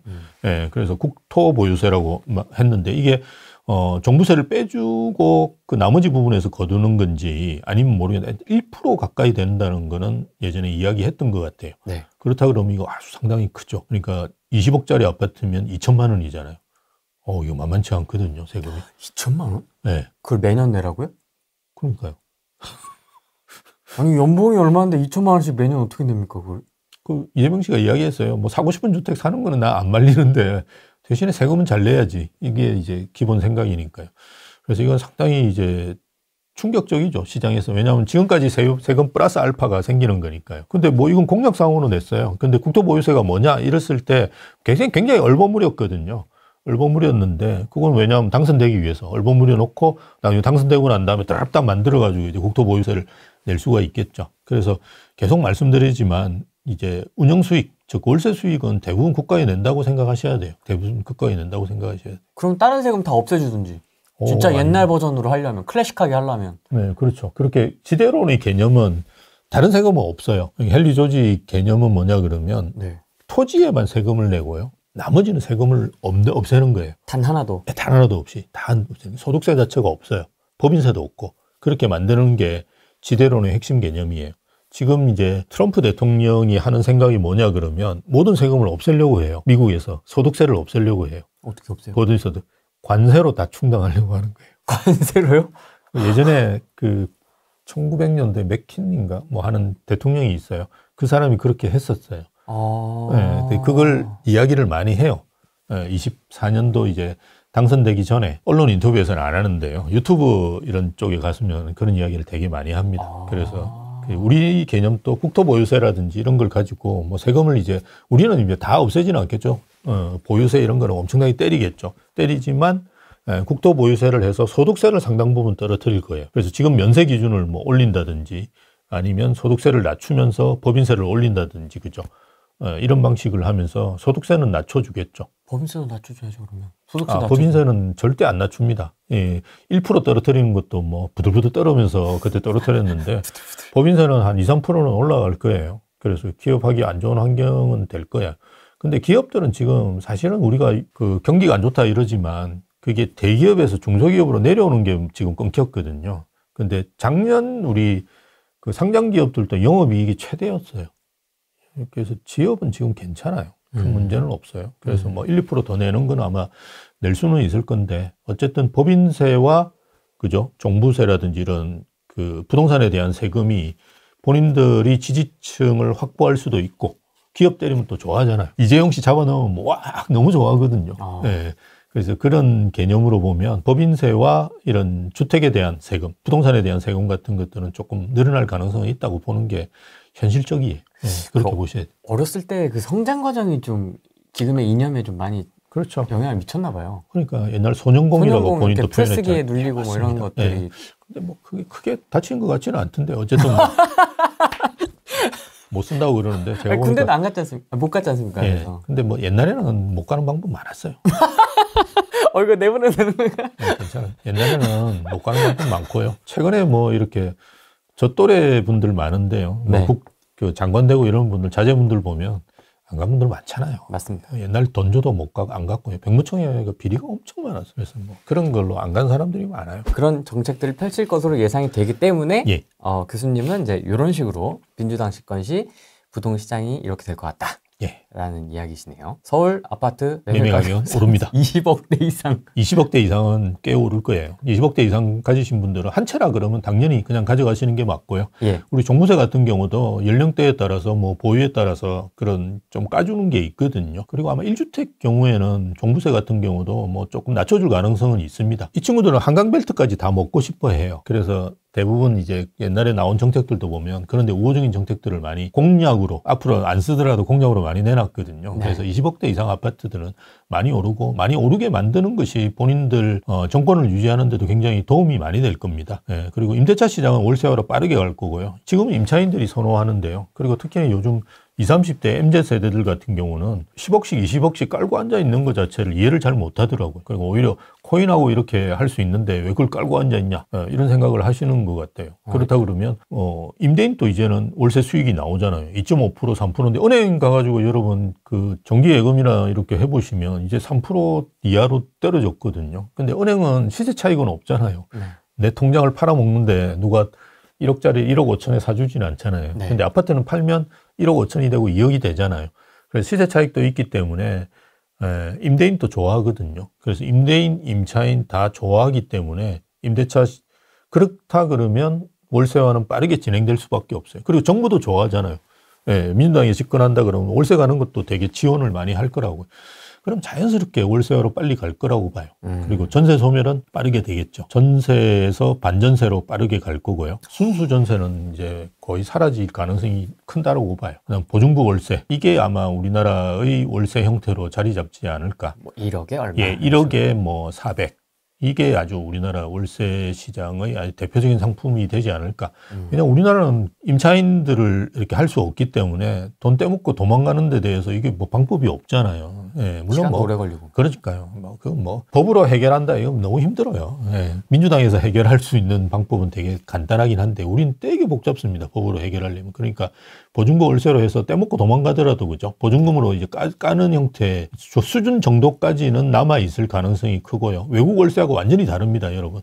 외국에는 한두 달치만 잡는데요. 우리는 이제 아니죠. 그래서 외국에 비해서는 월세 수익률이 우리가 높을 수가 없어요. 외국은 이제 아무것도 없이 그냥 월세만 하는 거기 때문에 보증금도 그죠. 월세로 돌리잖아요. 그러면 이제 월세가 더 높아지겠죠. 그렇지만 뭐 그래도 한 빠르게 3, 4% 정도는 갔겠죠. 예, 초양극화가 시장이 될 거예요. 초양극화. 초양극화 시장이 될 겁니다. 이게 똘똘한 한 채 수요로 집중되면서 지역 내에서도 차이가 많이 날 거예요. 지금 뭐 우리가 강남이라고 이야기하지만 사실 서초구는 88년도에 강남구에서 분구를 한 거예요.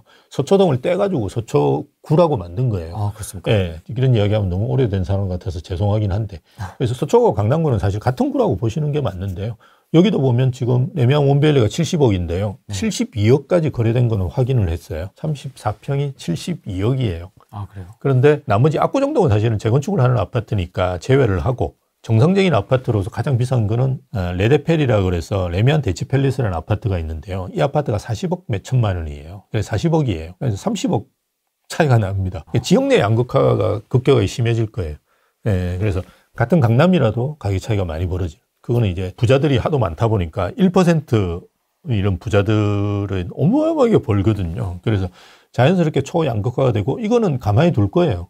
뭐 이걸 근데 잡을 수 있는 방법이 없어요. 이거는 양극화되는 시장을 잡기 위해서 정부에서 이제 여러 가지 규제들을 하겠지만 규제를 하면 할수록 동결 효과라든지 정가 효과 이런 것들이 계속 발생하거든요.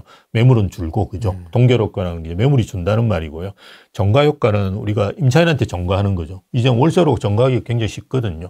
그래서 임차인한테 정가하고 임차인한테 정가할 수 없는 집주인들은 어떻게 내 가격을 올리는 걸로 해서 주거 선호 지역은 정가를 하겠죠. 그래서 양극화는 계속 벌어질 가능성이 클 거예요. 그래서 5분위 배율은 계속 늘어나고요. 여러분 그 문재인 정부 시작할 때 하위 20% 전국적으로 보면 하위 20% 아파트와 상위 20% 아파트의 차이가 4.7인가 그랬어요. 근데 지금은 11 정도 돼요. 전국적으로. 서울이 그나마 낮아요. 5.77인가 저번 달이 그랬는데요. 서울은 왜 비싼 아파트가 엄청 많으니까 20% 아파트도 전국적으로 보면 비싼 거예요. 그죠? 예. 근데 전국에 가보면 정말 저 시골에 가면 1력짜리 아파트 되게 많거든요. 그거하고 서울에 있는 아파트하고 비교를 해보세요. 엄청나게 차이 있죠. 그래서 그 양극화가 엄청나게 벌어졌는데요. 그 양극화가 더 벌어질 수는 있어요.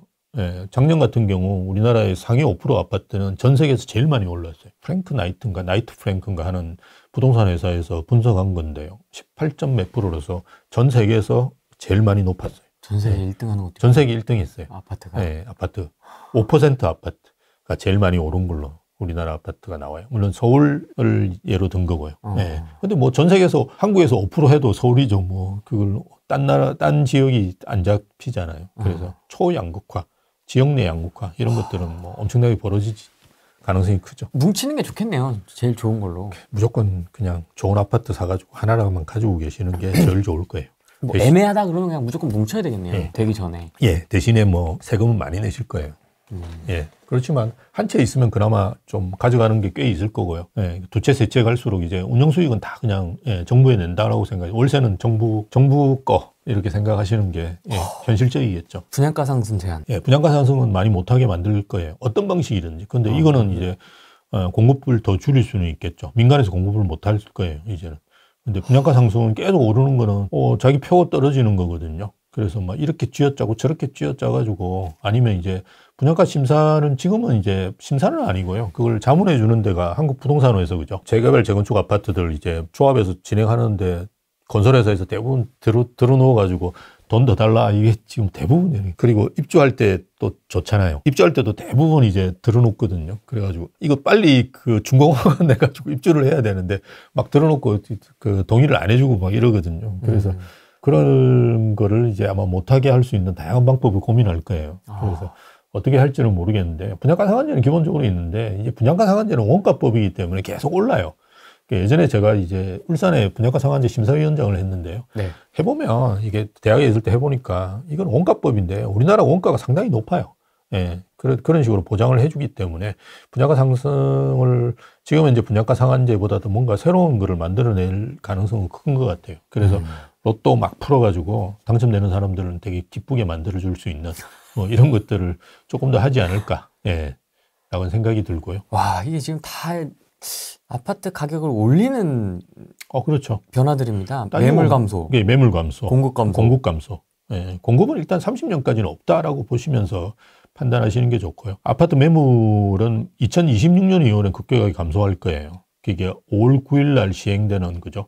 양도세 중과가 떨어지는 순간부터는 아파트는 매물은 상당히 떨어질 거예요. 왜냐하면 양도세 중과를 하면 우리가 82.5%를 내야 되는데 그걸 내면서 팔 수 있는 사람은 아무도 없어요. 맞습니다. 경험해봤지 않습니까? 그러니까 경험해봤어요. 문재인 정부 때도 급격하게 줄었거든요. 지금은 조금 늘 가능성이 있고요. 말씀드릴 때 7월까지는 그죠. 아니면 6월까지는 뭐 팔고 7월까지 팔고 이재명 정부가 들어섰을 때 8월 9월 전에는 그죠. 팔아야 되니까 뭐 뭔가 대책이 나오기 전에 그죠. 뭐 던져야 되기 때문에 조금 이제 매물도 나오고 또 그 스트레스 DSR 3단계 실현되기 전에 뭔가 살려고 하는 사람들도 덤벼들 거고, 그죠? 그래서 거래가 어느 정도 될 거니까요. 그래서 매물이 좀 늘어나가지고 이렇게 뭔가 거래는 되겠지만 그 이후에는 이제 팍 감소하겠죠. 9월 달에, 이렇게 탁 던질 가능성이 있겠죠. 그리고 9월 달에 10월 달인가 아마 요번에 추석이 10월 달이니까 추석 전에 던지긴 할 거예요. 그래야지 또, 가가지고, 그죠? 추석 때 또 가족끼리 보면서 이재명 씨 제대로 하고 있네. 이렇게 생각하는 분들이 또 이야기할 수 있는 뭔가 건덕지를 줘야 되니까. 역시 이재명은 합니다. 역시 이재명은 합니다. 이거를 또 하기 위해서는 추석 전에 던질 가능성이 크죠. 근데 어쨌든 갑자기 그런 대책이 나오면 그죠. 한 3, 4개월은 주춤하거든요. 거기다가 또 대출 규제가 하반기 되면 될 거예요. 왜냐하면 이건 은행에서는 항상 초기에 대출은 잘해주고 그죠. 하반기로 갈수록 대출은 쪼이거든요. 그게 왜냐하면 본인이 다 이제 팔았는데 8, 90% 자기 이제 달성해야 될 목표를 다 달성했는데 뭐하러 열심히 하겠습니까? 그죠? 열심히 안 하는 방법은 뭐냐 그러면 금리를 높이면 되거든요. 가상금리를 높여가지고. 그럼 가상금리 높이는 거는 은행장 입장에서 너무 잘하고 있는 거죠. 영업 담당자가. 왜냐하면 자기들은 이득이 늘어나고 명퇴하는 놈한테 5억씩 7억씩 줘가지고 또 명퇴시킬 수도 있고 뭐 이런 걸 보이지 않으니까 인원이 줄면 은행은 또 순이익이 늘어나거든요. 그래서 은행장 입장에서는 자기가 너무 잘하는 실적이 되기 때문에 하반기로 갈수록 대출 규제는 강해질 수밖에 없어요. 그러면 자연스럽게 팍 죽을 거예요. 그죠?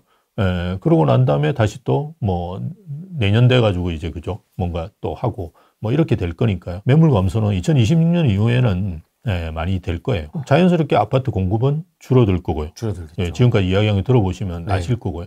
상기 신도시가 유일한 희망이에요. 근데 안타까운 건 2028년이 되더라도 여기서 한 1만 호 정도 올해 이제 본청약 하는 게 올해까지 이제 본청약 하는 게 한 1만 호 정도 되거든요. 하남 교산이라든지 뭐 고양 창릉 이런 게 좀 매력적이긴 한데요. 그것도 1만 호 정도밖에 안 나와요. 지금 본청약 안 하겠다고 뒤집어진 것도 있고요. 뭐 이런 거 다 친다 그러면 상기 신도시도 거의 2030년까지는 큰 의미가 없을 거예요. 그리고 상기 신도시 또 떨어뜨려 놔봤자 지금 원하는 주택이라는 게 주거선호 지역에 20억 이상 아파트인데 사실은 결은 안 맞잖아요. 그래서 상기 신도시 이외에는 아파트 공급이 늘어날 수 있는 방법이 없고 말씀드렸듯이 일기 신도시도 가능성이 떨어지거든요.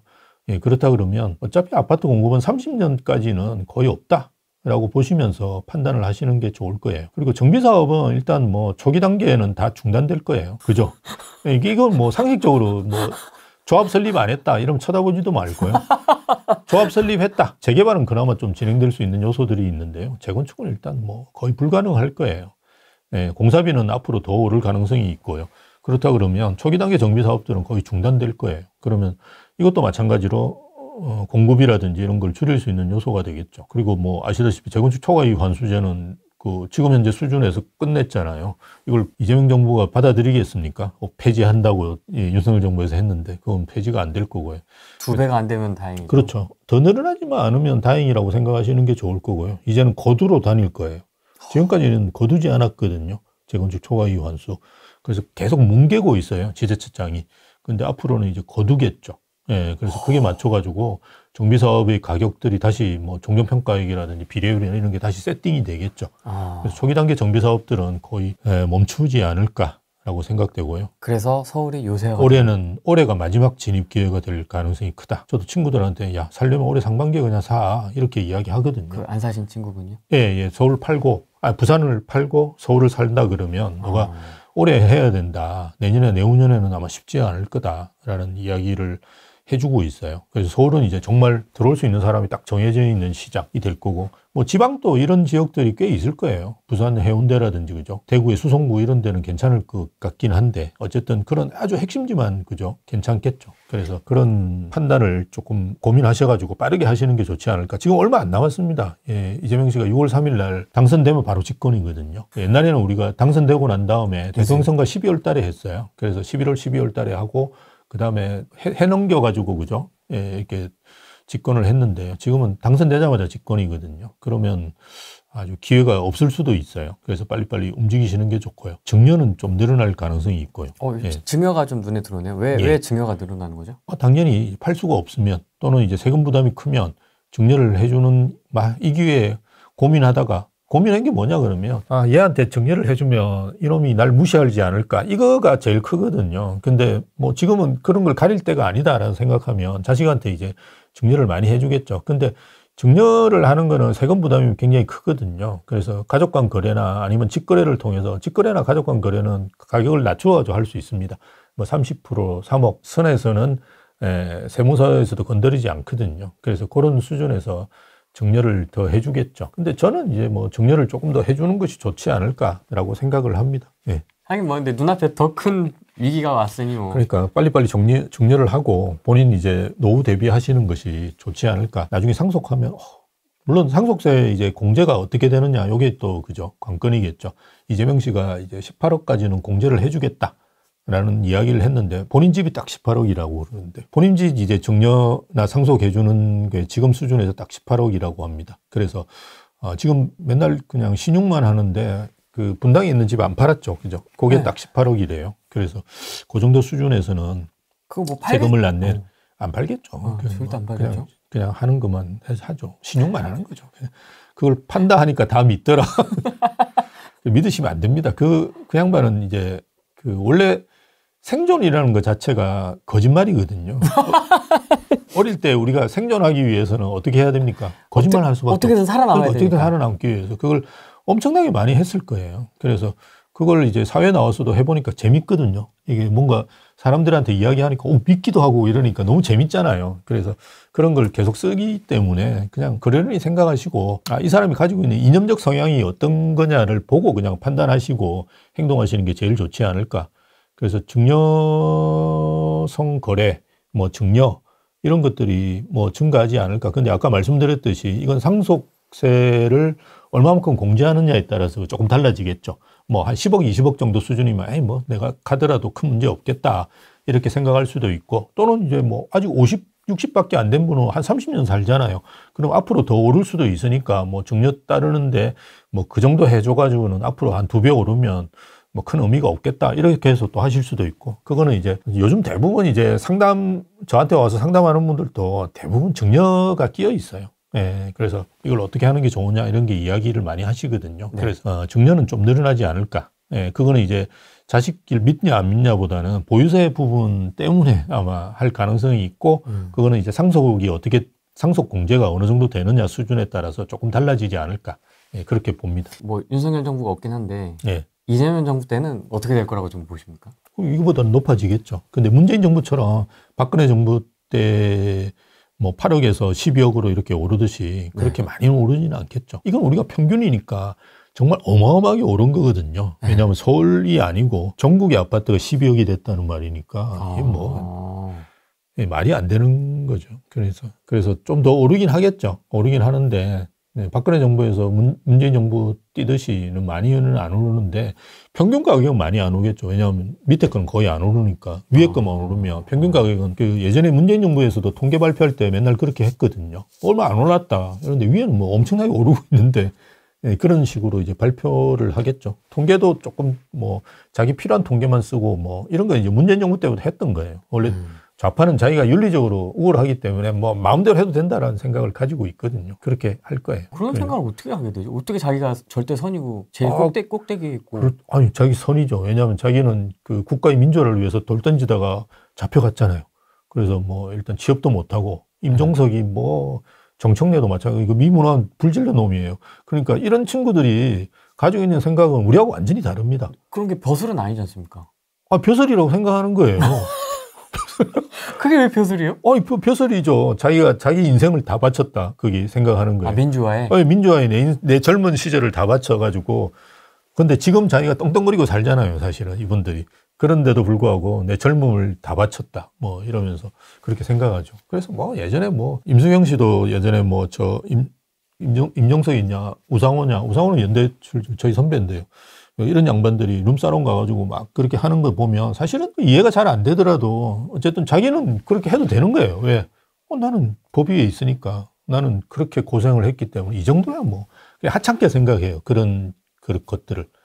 하찮게 생각해요. 그런 잘못들 같은 경우는 그럴 수도 있지. 이렇게 생각. 이런 현상들이 나타날 거기 때문에 이제 전략, 아니 결론이네, 결론. 네, 결론 들어갑니다. 민주당 집권 시 내집 마련 전략. 상반기에 매도하시거나 아니면 매입하시는 게 저는 제일 좋을 거라고 봐요. 그래서 포트폴리오라고 그러죠. 우리가 여러 채 가지고 계신 분들도 저는 자주 만나는데요. 그런데 그런 분들, 저도 마찬가지입니다. 저도 지금 3채를 가지고 있는데요. 필요하면 그걸 이제 매입하거든, 추가적으로 줄여가지고 하나로 몰거나, 그죠? 아니면 매도하시거나, 이러는 매입 매도 전략을 상반기 때 쓰시는 게 가장 좋다. 왜냐하면 어쨌든 스트레스 DSR 3단계가 7월달 실시되니까요. 그 전에 매입하려고 하는 분은 생길 거예요. 지금 여러분 한국부동산원 시세통계 자료를 보시면 송파가, 그죠? 이렇게 떨어졌다가 3월 24일 기준으로 보면 또 갑자기 또 올라가지고 3월 30일 기준으로 보면 서초나 강남보다 또 높아졌거든요. 주거선호 지역은 그냥 갑니다. 가기 때문에 아마 좋은 가격에 매도하실 수 있는 시간이 되실 수도 있을 거예요. 근데 내년이 되면 이제 어떤 식으로 될지가 상당히 고민되는 시점이 오고 세금이 일단 많이 늘어날 겁니다. 그죠? 그래서 내년이라 해봤자 5월 9일인데 양도세 중과 배제를 이렇게 이재명 씨가 보고 내년 5월 9일은 너무 찝찝하다 이러면서 그냥 2026년 1월 1일부터 우리 하면 딱 깔끔하지 않냐. 네, 그렇게 할 수도 있잖아요. 그죠? 양도세 중과 2026년 내가 이제 집권한 기념으로 2026년 1월 1일부터 양도세 중과 이렇게 해버릴 수 있거든요. 충분히 그럴 수 있어요. 깔끔하잖아요. 오히려 1월 1일, 5월 9일 뭐야 이러면서 1월 1일 뭐 이렇게 할 수 있거든요. 그러니까 그렇게 할 수도 있기 때문에 올해 하시는 게 좋아요. 무조건 뭐 이렇게 정리하시고 이렇게 하려면. 아니고 난 그냥 가겠다 이러면 뭐 그냥 가는 거고, 그죠? 나는 뭐 운영 수익 포기하고 그냥 시세 차익, 즉 자본 캐피탈 게인만 얻겠다. 이러면 이제 그냥 가는 거예요. 가드 올리고 맞으면서 가겠다. 그렇죠. 가겠다. 대신에 이제 월세로 바꾼 다음에, 그죠? 네, 가겠다. 뭐 이렇게 생각할 수도 있죠. 그 다음에 마지막 입주장에 관심을 가져라. 서울에 이제 입주되는 데는 거의 마지막일 거예요. 내년부터는 입주장이 거의 없습니다. 그래서 광명 뭐 좋은 건 잘 아실 테고요. 대신 지금 뭐 가격이 굉장히 저렴하고요. 오히려 지금 이재명 씨가 집권할지도 모르기 때문에 흔들릴 수도 있거든요. 네. 그래서 매물을 잘 보셔가지고, 그죠? 아주 싼 매물 나오고 이러면 제가 상담을 했는데 상담할 때 매물을 막 이렇게 받으셔가지고 계약하신 분도 계시고요. 뭐 5천만 원 싸게. 그래서 광명은 최근에 매물이 이게 그 2027년까지 16,000세대인가 17,000세대가 입주해요. 그럼 뭐. 그리고 여기 그 저번에도 제가 보여드렸잖아요. 1억 원으로 매입할 수 있는 아주 초소형 아파트들도 있거든요. 네. 그것도 괜찮아요. 위치만 좋으면 됐지 뭐 열 몇 평이 뭐 상관없어요. 방 하나 있는데. 그리고 2,000세대, 3,000세대 대단지에 있기 때문에 여러분이 그 편의시설 같은 것도 같이 다 풍분히 누릴 수 있고 거기 주차도 괜찮고 우리가 한 동짜리 아파트는 여러분 주차도 잘 안 됩니다. 맞습니다. 그래서 광명 같은 경우 노려보셔도 좋고요. 그 다음 장인뉴타운, 이문휴경뉴타운 이건 뭐 가까이 붙어 있으시니까요. 장인뉴타운이 레디언트인가 뭐 그게 한 3, 4천 세대 되죠. 이문휴경뉴타운이 올해 입주하는 게 10,000세대 정도 돼요. 예. 그래 라그란데가 입주가 거의 끝났거든요. 맞습니다. 그러면서 매물이 지금 전세가 없어져 버렸어요. 그래서 가격은 좀 조정받은 걸로 제가 알고 있는데요. 그래도 예전에 우리가 헬리오시티 생각해 보면 가격 조정 거의 없었어요. 그만큼 지금 공급이 부족하다는 말이니까요. 괜찮습니다. 그리고 천호뉴타운도 제가 많이 권해드리거든요. 여기 이게 천호역인데요. 여기가 8호선하고 5호선 더블 역세권입니다. 한강 가깝고. 그래서 올해 한 3,000세대 입주해 세대는 적습니다. 그래도 여기 가격대가 12억에서 14억 사이입니다. 20평대하고 30평대하고. 그래서 뭐 강동구니까 예, 저는 괜찮다라고 봅니다. 그리고 방배 잠실은 뭐 좀 가격이 높긴 하지만 예, 올해 내후년까지 방배동은 꾸준히 있거든요. 12,000세대가 들어옵니다. 노려보시는 것도 괜찮고요. 잠실은 올해 기회가 되지 않을까. 잠실에 우리가 그 미성 클로버하고 진조 아파트 재건축한 잠실 르엘이라는 잠실 레미안 아이파크가 입주하는데요. 그 두 세대 합치면 한 4, 5천 세대 돼요.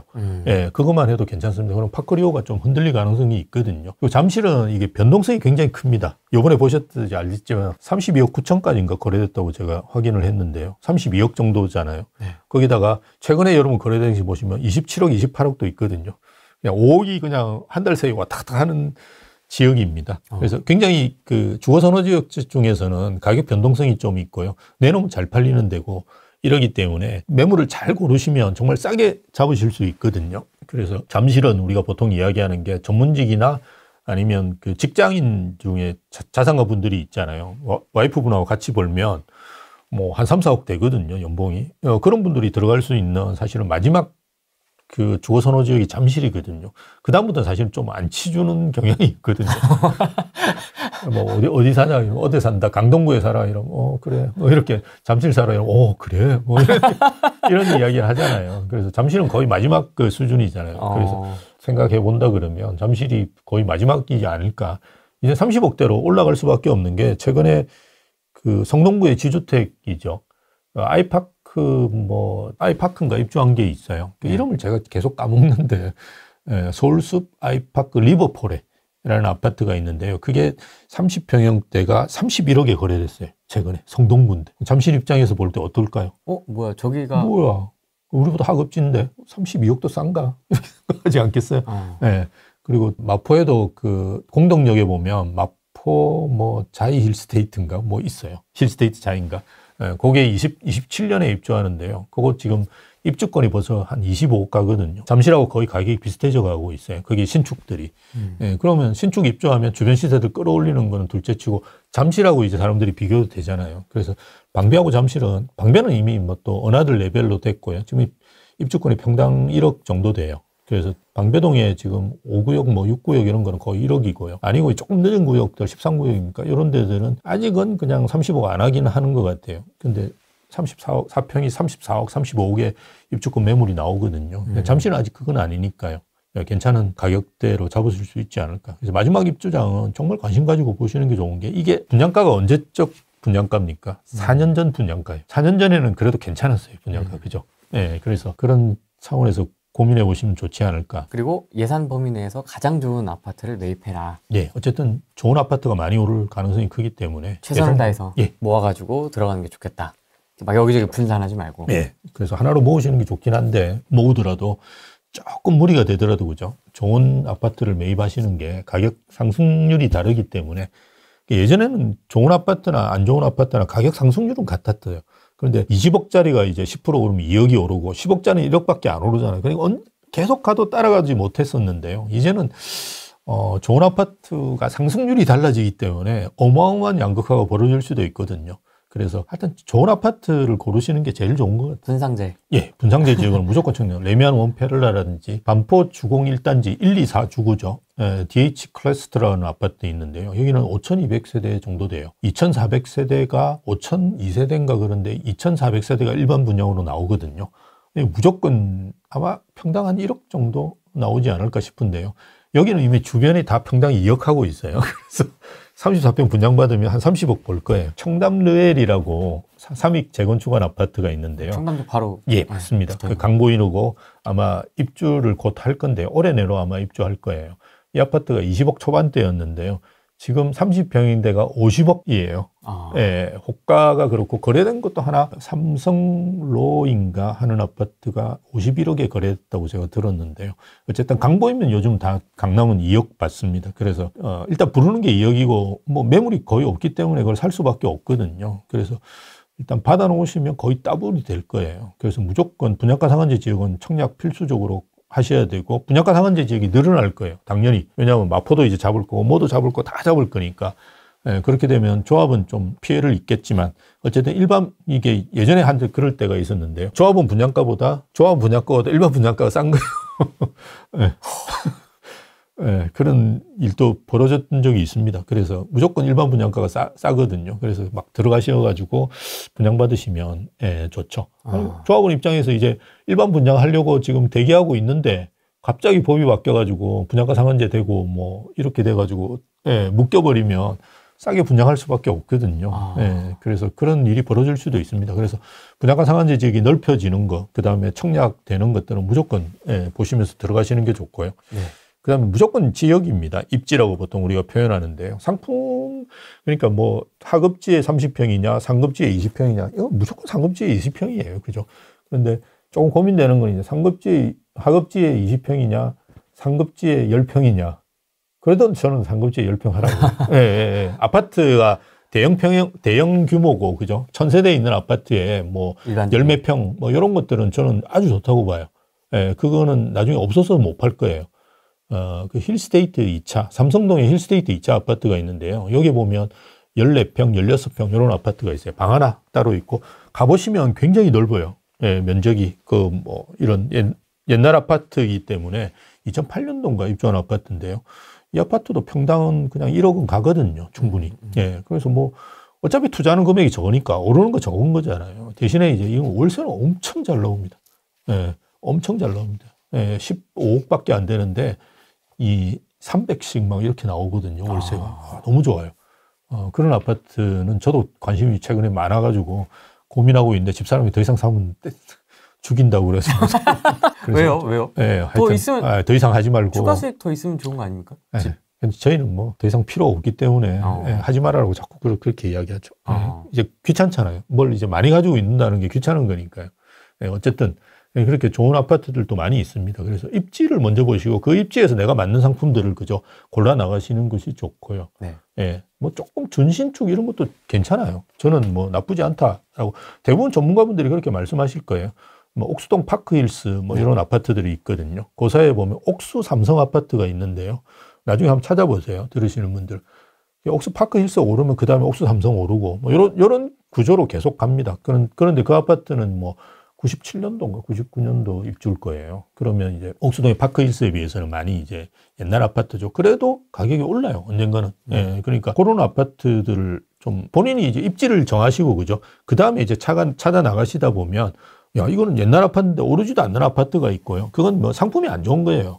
예, 근데 상품이 좋은 아파트, 뭐 한강도 보이고 앞에 초등학교, 중학교도 있고 이러면 뭐 당연히 오릅니다. 그래서 오히려 이제 그런 입지를 정하시고 그 다음에 본인 가격에 맞는 상품을 선택하시는 게 좋지. 상품 먼저 정하고 나는 신축 대단지가 좋다 이러고 신축 대단지를 먼저 정하고 나중에 입지가 좋아지겠지. 안 좋아집니다 절대로. 그죠? 예, 그래서 그렇게 판단하시면 안 되고요. 그래서 다음에 이제 제가 이야기하는 게 신축 대단지잖아요. 신축 대단지도 좋은 입지에서 우리가 고르실 때 그죠? 신축 대단지가 좋은 거지. 입지도 안 좋은데 신축 대단지가 좋을 리가 있겠습니까? 시골 논밭. 그러니까 시골에 가보면 덩그랗게 해가지고 지은 데도 있고요. 땅값이 싸기 때문에 전체적으로 보면 공사비를 때려 넣어도 얼마 안 돼요. 그 공사비라는 게 여러분이 어마어마하게 많이 투자한다고 생각하지만 서울은 30%가 아니고요. 거의 10%도 될까 말까 하는 데도 많이 있어요. 강남은. 제가 예를 잘 드는 게 압구정동에 파출소를 아마 지었을 건데요.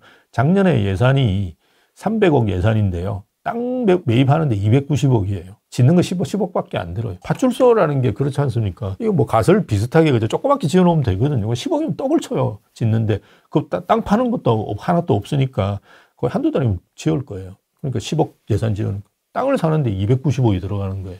그래서 시공비라는 게 사실 크게 안 들어요. 그래서 어리어리하게 막 시공해 놓은 거 이런 데 가보면 혹하거든요. 조, 중, 석식 다 준다 그러고 막 밖에 나가서 사 먹으면 더 맛있는 거 같은데. 그런 신축 대단지를 찾고 이렇게 입지를 찾는 게 아니라 일단 입지를 보고 그죠. 그 다음에 뭐 신축 대단지가 있으면 좋죠. 레명몬밸리 끝없이 올라가잖아요. 그죠.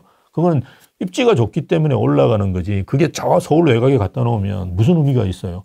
한강보다 훨씬 더 좋은 뭐 강화도에 있는 강화도에 가서 바다를 보면 뭐 합니까? 그냥 아무 의미가 없는데. 그래서 시골에 가봐도 이런 신축 대단지 엄청나게 많은 데 많아요. 그런데 의미가 아무것도 없습니다. 그래서 입지를 구하면 입지 중에서는 그죠. 신축 대단지가 괜찮다는 말인 거지. 대단지는 좋긴 해요. 예, 입지가 좋으면. 커뮤니티를 잘 만들 수 있고. 요즘 이제 그 물리적인 특성 자체도 완전히 달라져 있는 것 같아요. 아파트가. 정비사업 사업 시행 인가 이후. 해도 됩니까? 네, 사업 시행 인가 이후 단지는. 무섭습니다, 이제. 네, 근데 사업 시행 인가가 끝나면 이제 뭐 되돌릴 수는 없어요. 그래서 그냥 갈 거예요. 확실하게 관처까지 보고 이렇게 한다는. 뭐 관처 보고 하셔도 되고요. 근데 우리가 주거선호 지역 같은 경우는 사업 시행 인가 이후도 전혀 문제가 없죠. 그래서 뭐 개포동에 있는 주공 5단지나 6, 7단지 통합재건축 같은 것 이런 것들은 괜찮거든요. 가격이 계속 올랐어요. 작년에만 해도 20억대였는데 지금 아마 다 33억까지 거래된 걸로 알고 있는데요. 계속 갑니다. 그래서 사업시행인가 이후에는 괜찮다라고 보고 여의도 이런 데도 나쁘진 않습니다. 괜찮은데 여의도는 이제 시작하잖아요. 시간이 많이 걸릴 거예요. 대신 가긴 갈 거예요.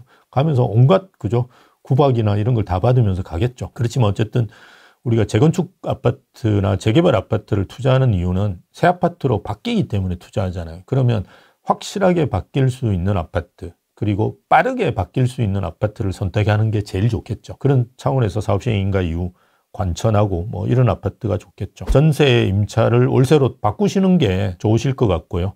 보유세를 대비하시는. 보유세 무섭다 예. 진짜. 그러니까 이제는 보유세가 엄청나게 나올 거니까요. 내가 벌어가지고 메꿀 수 있는 분은 상관이 없고요. 1년에 몇 억씩 이렇게 뭐 몇십억씩 버는 분들도 계시니까요.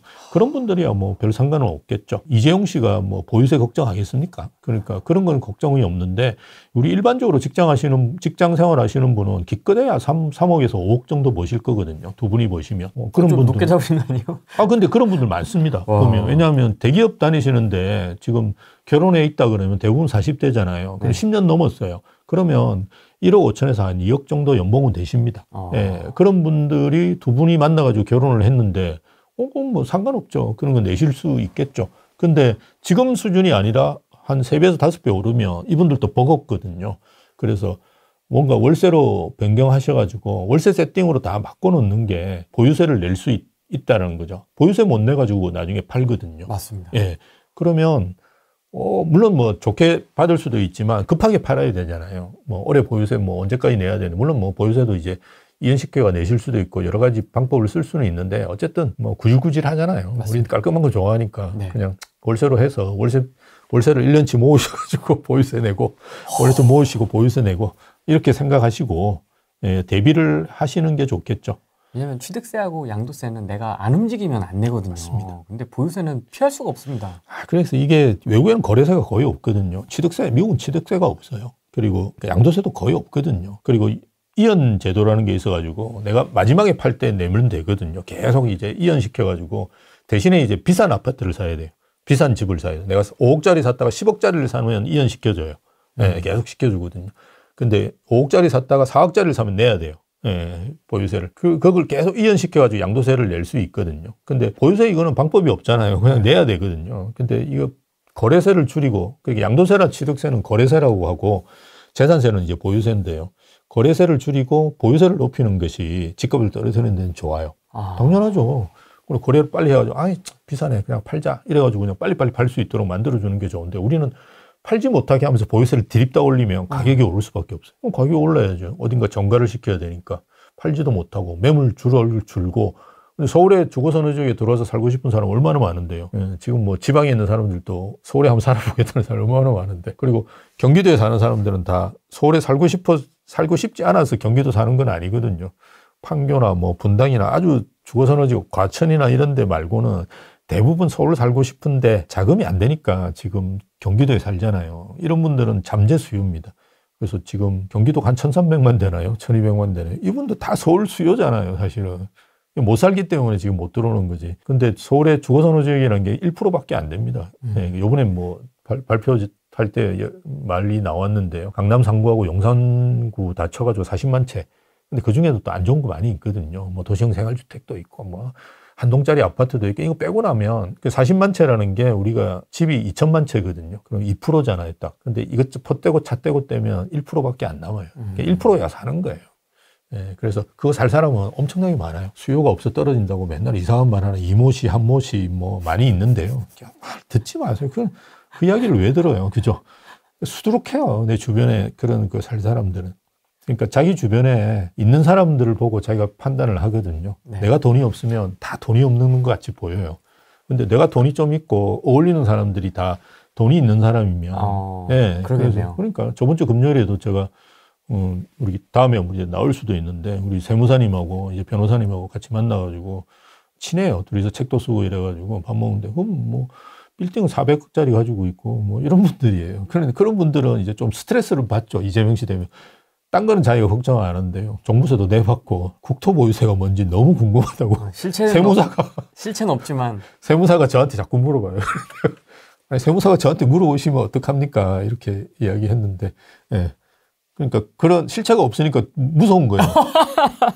본인 땅도 많거든요, 지방에. 포항에 보니까 땅이 많더라고요. 국토가 많으시네. 네, 그러니까 국토보유세 딱 걸리거든요. 집 있는 사람만 사실은 우리가 종부세 때문에 무섭거든요. 근데 이제는 땅이 많은 분들도 무서운데 진짜 잘 사는 사람들 땅이 많아요. 예, 400억짜리, 500억짜리는 빌딩 가지고 있으신 분은 땅이 꽤 있거든요. 특히나 또 지방에 많아요. 예, 근데 이거를 뭐 그냥 공시가로 할지, 그죠? 또 공시가에서 높여가지고 뭐 공시가 현실화를 해가지고 땅에 대해서 매길지 뭐 정해진 게 하나도 없거든요. 그냥 말만 툭 던져놓고는 이야기하면 그냥 얼버무리고 이랬기 때문에 공포로 다가오는 거죠. 근데 복지를 늘린 것도 저는 뭐 동의하기 좀 어렵지만 예. 보편적 복지에 대해서는 예. 저는 선별적 복지가 맞다고 보는데. 그렇죠. 뭐 보편적 복지 뭐 정권 잡았으니까 하겠다 이거야. 근데 왜 그걸 꼭 하필 부동산을 가지고 뜯어가지고 나눠주려고 하는 건지 다른 방법은 없는 겁니까?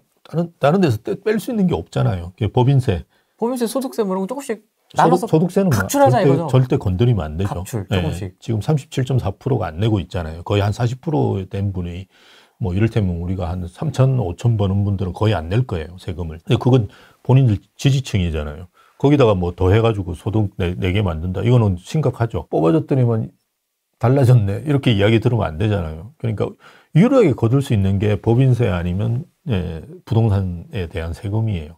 나머지는 사실은 적거든요. 왜냐하면 대부분 간접세고 목적세라고 많아요. 우리나라에 우리가 지방 무슨 세 섞고 이런 많아요. 희한한 세금들이 많아요. 우리가 세금을 이제 관세, 국내세 이렇게 크게 나누잖아요. 트럼프는 이제 관세를 통해서 다 해결하려고 하는 거고, 우리는 이제 관세는 이제 아니고 국내에서 이제 가지고 있는 세금으로 이제 다 거두려고 하는데, 그 중에 대부분이 뭐 우리가 크게 봐서는 그냥 소득세, 법인세, 부동산세 이렇게 그냥 보면 돼요. 나머지는 별 의미가 없는 세금이고요. 뭐 상속증여세 이런 것도 있긴 하지만 그건 뭐 10조, 20조밖에 안 되는 큰 의미가 없잖아요. 그래서 그걸 가지고 보유세, 재산세 이런 거는 지방에서도 많이 쓰잖아요. 지방세니. 그래서 그걸 가지고 해야 되는데 소득세를 올리지 못하니까 법인세와 부동산에 대한 세금을 거둘 수밖에 없죠. 아니고 이제 확장 재정을 할 수도 있잖아요. 추경 같은 거 편성해서. 요번에는 뭐 30 몇 조 하겠다 그랬고 우리 한 총리께서는 20 몇 조로 그냥 하자라고 하는데 그냥 20 몇 조로 뭐 하겠죠 그냥. 예. 그런 이제 확장 재정 정책을 쓰는 거는 되게 좋거든요. 정책적으로. 왜냐하면 뭐 이렇게 돈을 뿌리면 경제가 좋아져요. 예. 이게 우리 아마 그 20 몇 조 뿌려놓으면 상반기 되게 좋을 거예요, 분위기. 그리고 이런 걸 뿌릴 때는 어떻게 합니까? 상반기에 다 쓰도록 그냥 해버리거든요. 예, 경기가 안 좋으니까. 그렇게 하면 되게 분위기가 좋아지는데 이거를 그런 확장 재정 정책으로서 한 5년 동안 계속 문재인 정부가 했잖아요. 이렇게 뿌려놓고 나니 국가 채무가 확 올라간 거예요. 예. 그러니까 또 막 이제 경제학자들이 뭐라 그러니까 자기 지지하는 경제학자도 막 욕을 하고 이러니까 부담되잖아요. 근데 그렇게 못해요. 소득세는 절대로 안 건드릴 거예요. 네, 소득세는 절대로 안 건드릴 거예요. 그 지지층이기 때문에 건드릴 수가 없어요. 법인세하고 부동산세를 많이 올릴 가능성이 크죠. 그래야지 이제 확장 재정 정책을 할 수 있는 거. 기본소득도 줘야 되고. 기본소득 안 받고 싶다고. 네. 그러니까 소득세 아니라 법인세 1%만 올려도 기본소득 다 끝날걸요. 최소. 예.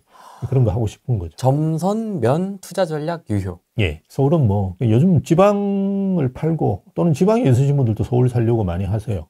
그래서 실제로 그 토지거래 허가제 해제되고 난 다음에 지방분들이 많이 사셨거든요. 엘슨과 리센트 32억까지 간 거는 지방분이 사신 거예요. 자기가 저거 사고 싶었는데 그동안 못 사는 거죠. 왜냐? 올라와 살아야 되니까. 그런데 안 하고 그냥 갭 투자도 가능하다 이러면 살 분이 꽤 있거든요. 그래서 서울은 뭐 넓습니다. 그러니까 아까 말씀드렸듯이 20억 이상 되는 아파트들은 괜찮을 거예요. 그냥 계속 오를 겁니다. 그래서 어쨌든 우리가 뭐 강남 상구만 오르는 게 아니라 한 20억 되는 것들은 괜찮게 갈 거예요. 근데 다른 상품들은 문제가 되는 게 대출 규제를 해버리면 강서도 안 올라요. 예, 이게 저번에 우리가 봤잖아요, 작년에. 그래서 외곽으로 갈수록 대출로 인해서 그렇게 저항이 많거든요. 왜냐하면 말씀드렸듯이 주거선호지구 20, 30억 아파트도 5억도 안 빌리는데 외곽으로 갈수록 빌리는 것도 늘어나고요. 그리고 빌리는 금액도 커져요. 막 10억 아파트인데 막 5억, 6억밖에 안 빌려주지만 5억, 6억 빌리고 그 다음에 또 뭐 신용 땡기고 뭐 이래가지고 사시거든요. 그러니까 수도권 중에서도 대출 규제에 영향을 받지 않는 지역들 20억 이상 되는 아파트는 저는 괜찮고요. 거기는 뭐 돌멩이 던져가 사셔도 큰 문제가 없으실 거예요. 근데 수도권 같은 경우, 즉 서울을 제외한 지역들은 서울 강남으로의 접근성이 얼마큼 개선되느냐, 그죠? 그에 따라서 판단하셔야 되고 이미 쓰고 있습니다. 반도체 라인, GTX 라인 이런 데는 그 GTX 라인 주변만 좋아질 거고요. 그 조금만 벗어나도 힘들 거예요.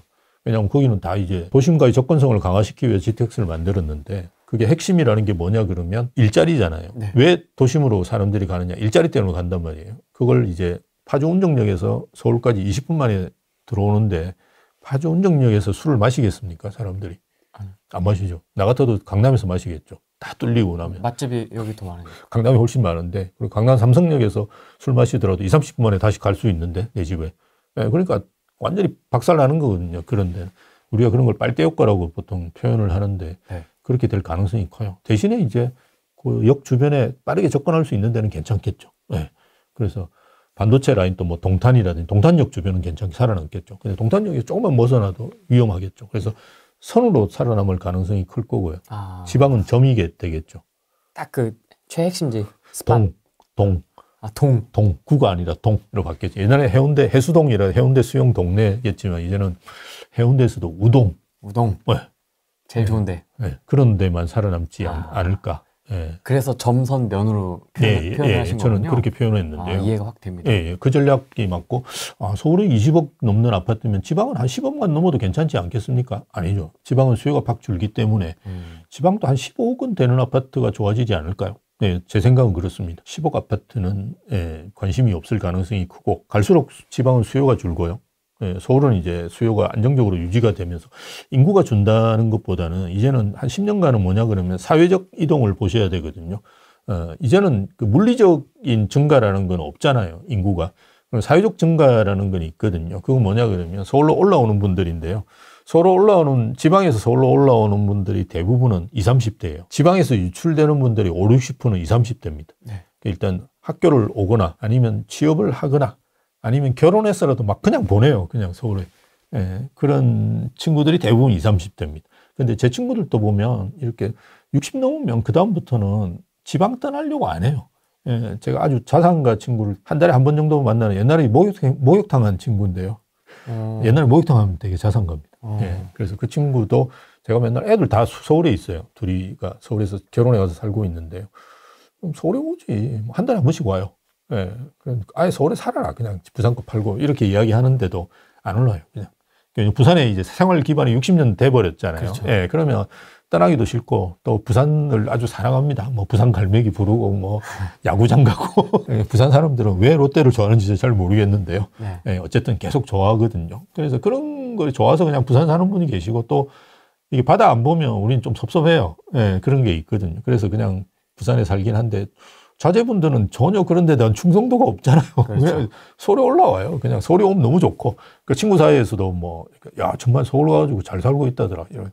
서울 가면 무조건 잘 사는 거예요. 그러니까 그런 생각을 해본다 그러면 지방에서 유출되는 인구의 대부분이 젊은 인구인데, 지방에서 이제 부동산이라는 게 어떻게 될지를 좀 생각해 보면, 지금 20, 30대가 앞으로 30, 40대가 되면서 주력의 매입 계층이 되잖아요. 그러면 지방은 정말 어둡죠. 이제 이 주력 계층이 되는 사람들은 이미 서울에 젖어 있고, 대부분 다 서울에 수도권에 있고, 조금이라도 하면 서울로 갈 수 있는 여건을 만들려고 하는 젊은 분들인데, 그 노인분들이 지금 대부분일 거고, 제가 영산대에 있을 때도 그 서울 부산 지하철 1호선은 이게 정말 늙은 도시들만, 늙은 지역들만 다니거든요. 동네에서부터 저 이래가지고 금정산까지, 구서동까지 이렇게 가요. 지방 옛날에 우리 시내라고 하는 뭐 남포동이라는 이런 데부터 쭉 이렇게 올라와요. 주황색 라인이죠. 뭐 1호선이 주황색인지 모르겠는데, 네. 예, 그거 타면 제가 굉장히 어렸었어요. 그래서 보고 있으면, 야, 이거 어떡하냐. 옛날에는 저희가 온천동이면 되게 그 유흥가도 많고 이러는 지역이었거든요. 네. 예, 온천장 이래가지고 뭐 모텔도 많고 유흥가가 많았었어요. 지금 없어요. 예, 그러니까 할아버지들만 있어요. 그래서 그런 거 보고 있으면 정말 답답했었는데요.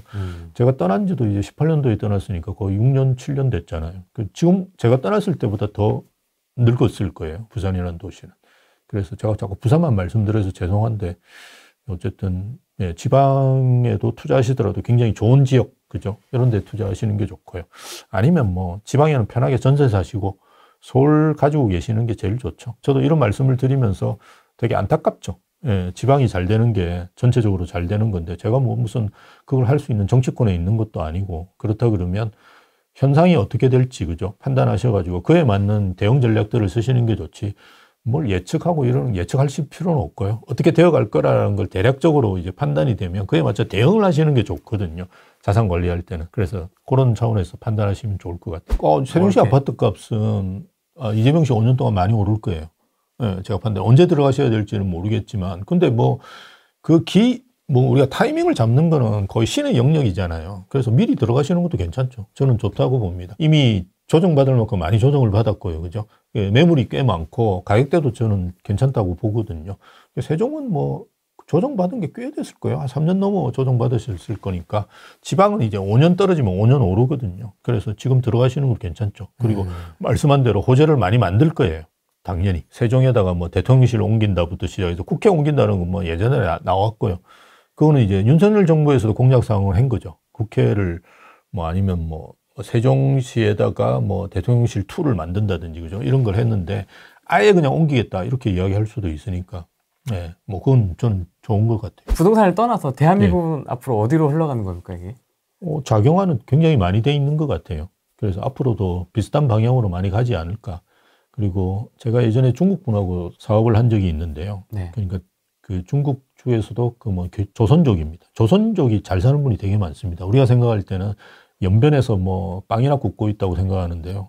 조선족 중에 수천억 자산가들이 꽤 있습니다. 여기 구로에 건물주 많습니다. 그래서 그분들이 보면 윗대는 대부분 군인이나 당 간부들이에요. 그래서 그 많이 이렇게 술 먹으면서 나중에 저한테 이야기하는데 그러더라고요. 아버님이 투스타였대요. 그래서 잘 살았대요.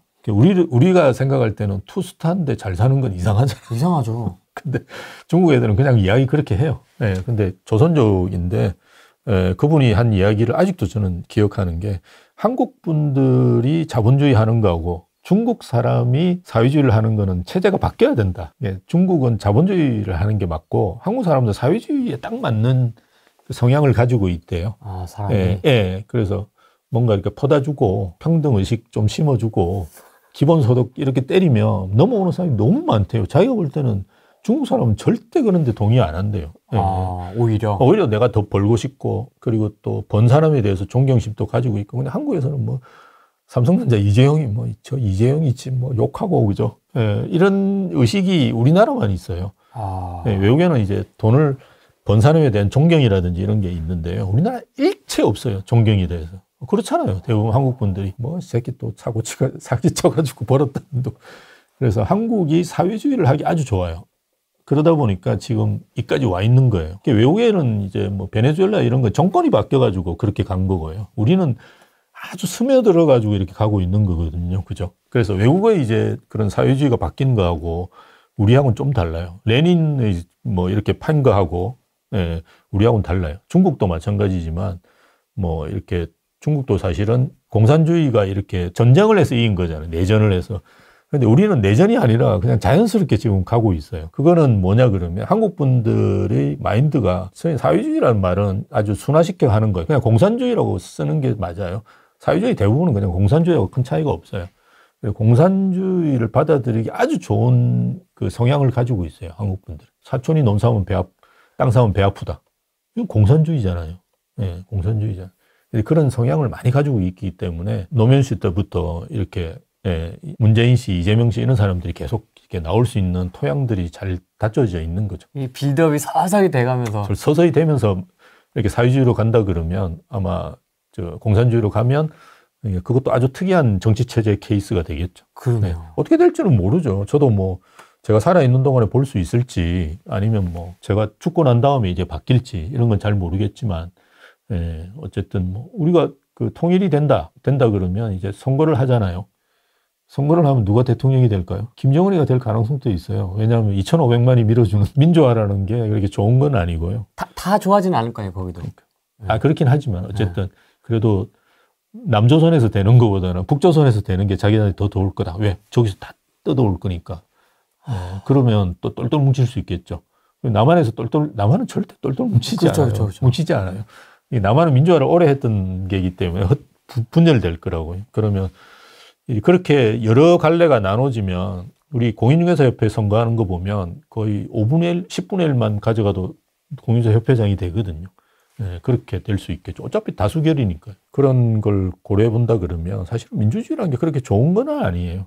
좋은 건 아닌데 잘 보완해 나가야 되는데 보완이 아니라 이게 다른 방향으로 가고 있기 때문에 걱정은 되긴 한데 어쨌든 그런 것까지 다 고려해 보신다 그러면 고민들을 많이 하셔야 될 부분이 있겠죠. 그래서 6월 3일 날 뭐 일단 90% 이상이 이재명 씨가 될 가능성이 굉장히 높고요. 네. 뭐 윤석열 씨 다시 나오라고 이야기하는 것도 어게인 윤. 어게인 윤 이렇게 보고도 계속 저는 같은 생각을 합니다. 역시 우파는 순진하다. 그런 걸 생각한다는 것 자체가 저는 그리고 거기 보면 와 맞습니다 뭐 이렇게 이야기 막 댓글도 좋게 달리더라고요. 우파 측에서 많이 그렇게 달던데 그걸 봐도 저는 야 참 순진하다 우파. 근데 실제 가능합니까? 아니죠. 가능하지도 않고 그렇게 되지도 않죠. 예, 그거는 빨리 이제 그 이재명 씨는 아마 이번 주에 그 출마 선언을 할 거예요. 당연히. 예, 빨리 대통령으로 가야지 본인들도 유리하고 뭐 민주당에서도 빨리빨리 해서 그죠? 뽑아야 되잖아요. 그래야지 확 집권하고 뭐 그러니까 빨리빨리 가는데 지금 뭐 그걸 빨리 해야 되는데 어게인 윤 하면 어떡합니까? 지금 그죠? 뭐 한덕수 씨 나와라 이런 말도 안 되는 이야기 하고 있으면 그게 말이 됩니까? 이러면 그게 말이 안 되잖아요. 좀 이제 우리가 그러니까 현실적인 걸 저는 되게 좋아하거든요. 네. 실현 가능한 거. 네. 이재명 씨가 전형적으로 그렇습니다. 생활형. 자기가 먹고 살기 위해서 지금까지 사회를 이제 거쳐온 거잖아요. 그래서 실현 가능하고 현실성 있고 내가 목표를 세웠으면 그게 달성을 해야 되고 어떻게든 목숨을 걸더라도 그 목표는 당선돼야 되고 뭐 로비를 엄청나게 하더라도 내가 하는 걸 만들어내는 거예요. 그죠? 그렇게 해야 되는데 그냥 보고 있으면서 뭐 절차적 정당성이 없다는 이런 이야기를 하고 있으니까 네. 그게 답답한 거죠. 그래서 빨리빨리 지금은 어떻게 해야 됩니까? 하나로 몰아야 돼요. 뭉쳐야 그죠? 돼요. 뭉쳐야 돼요. 하나로. 한동훈 씨도 꼴배기 싫죠. 우파에서는. 그런데 뭉쳐야 돼요. 이준석이도 데려와야 돼요. 그러려면 누가 가장 적당하냐. 뭐 이런 걸 안철수도 뭐 철수하시지 말고 이제는 같이 합쳐서 갑시다. 뭐 이런 거대 정치는 새예요. 크게 만들어야 돼요. 무조건 크게. 빅텐트라는 말 예전에 썼듯이 크게 만들어야 돼요. 크게 만들려는데 뭐 한동훈이는 배신자고 뭐 계속 또 철수는 철수하니까 저건 안 되고 뭐 이렇게 하면 안 돼요. 그리고 오세훈 씨는 뭐 토어제 때문에 난 싫어. 그런 게 어디 있어요, 지금은. 그냥 무조건 다 합쳐야 돼요. 절대 악이 지금 오고 있는데, 지금. 그러니까요. 싸워야지. 아직도 뭐 계속 그런 이야기 하고 있으니까 빨리빨리 우리 진지를 갖추어가지고, 그죠? 싸워야 됩니다. 이러다 각계격파 당할까봐. 그러니까요. 그러니까 막 나온다니까. 나중에 안철수 씨도 나오고 뭐. 근데 이준석 씨, 뭐 한동훈이 뭐 이런 놈은 한동훈 씨 이런 사람들은 나올 수 있겠죠, 잘못하면. 나는 무소속으로 출마하겠어. 저렇게 그 국민의힘이 나를 싫어하는데 내가 왜 해? 나는 뭐 중도를 걸겠다 이래가지고 뭐 나올 수 있겠죠. 한동훈 씨도 어쨌든 하고 싶은 것 같아요, 되게. 그러면 나오겠죠, 대통령 선거에. 그러면 이제 끝나요. 예전에 우리 문재인 씨 때와 똑같이 되는 거예요. 40%, 30%, 20%. 그때 우파가 훨씬 많았어요, 표는. 그죠? 안철수 씨까지 치면. 안철수도 20% 오르잖아요. 네. 그게 이제 대부분 분열 전략을 써서 이렇게 하는 좌파들의 성향이니까요. 계속 나오도록 돈까지 줄 수도 있죠. 네. 그렇게 합니다, 좌파는. 그래서 그렇게 안 되게 잘 해야 되는데, 한덕수 총리 나오라는 둥, 어게인 윤 해놓고, 뭐, 한동훈 미워, 뭐, 이렇게 하면 안 되고요. 다 모아야 돼요, 빅텐트로. 무조건 빅텐트가 이깁니다, 선거는. 이런 얘기를 제가 교수님과 하게 될 줄은 몰랐습니다. 2025년 4월에. 그러니까요. 이게 지금 현실인가 싶어요. 후랭이님하고 거의 이제 10년 가까이 되어 가는데, 그죠?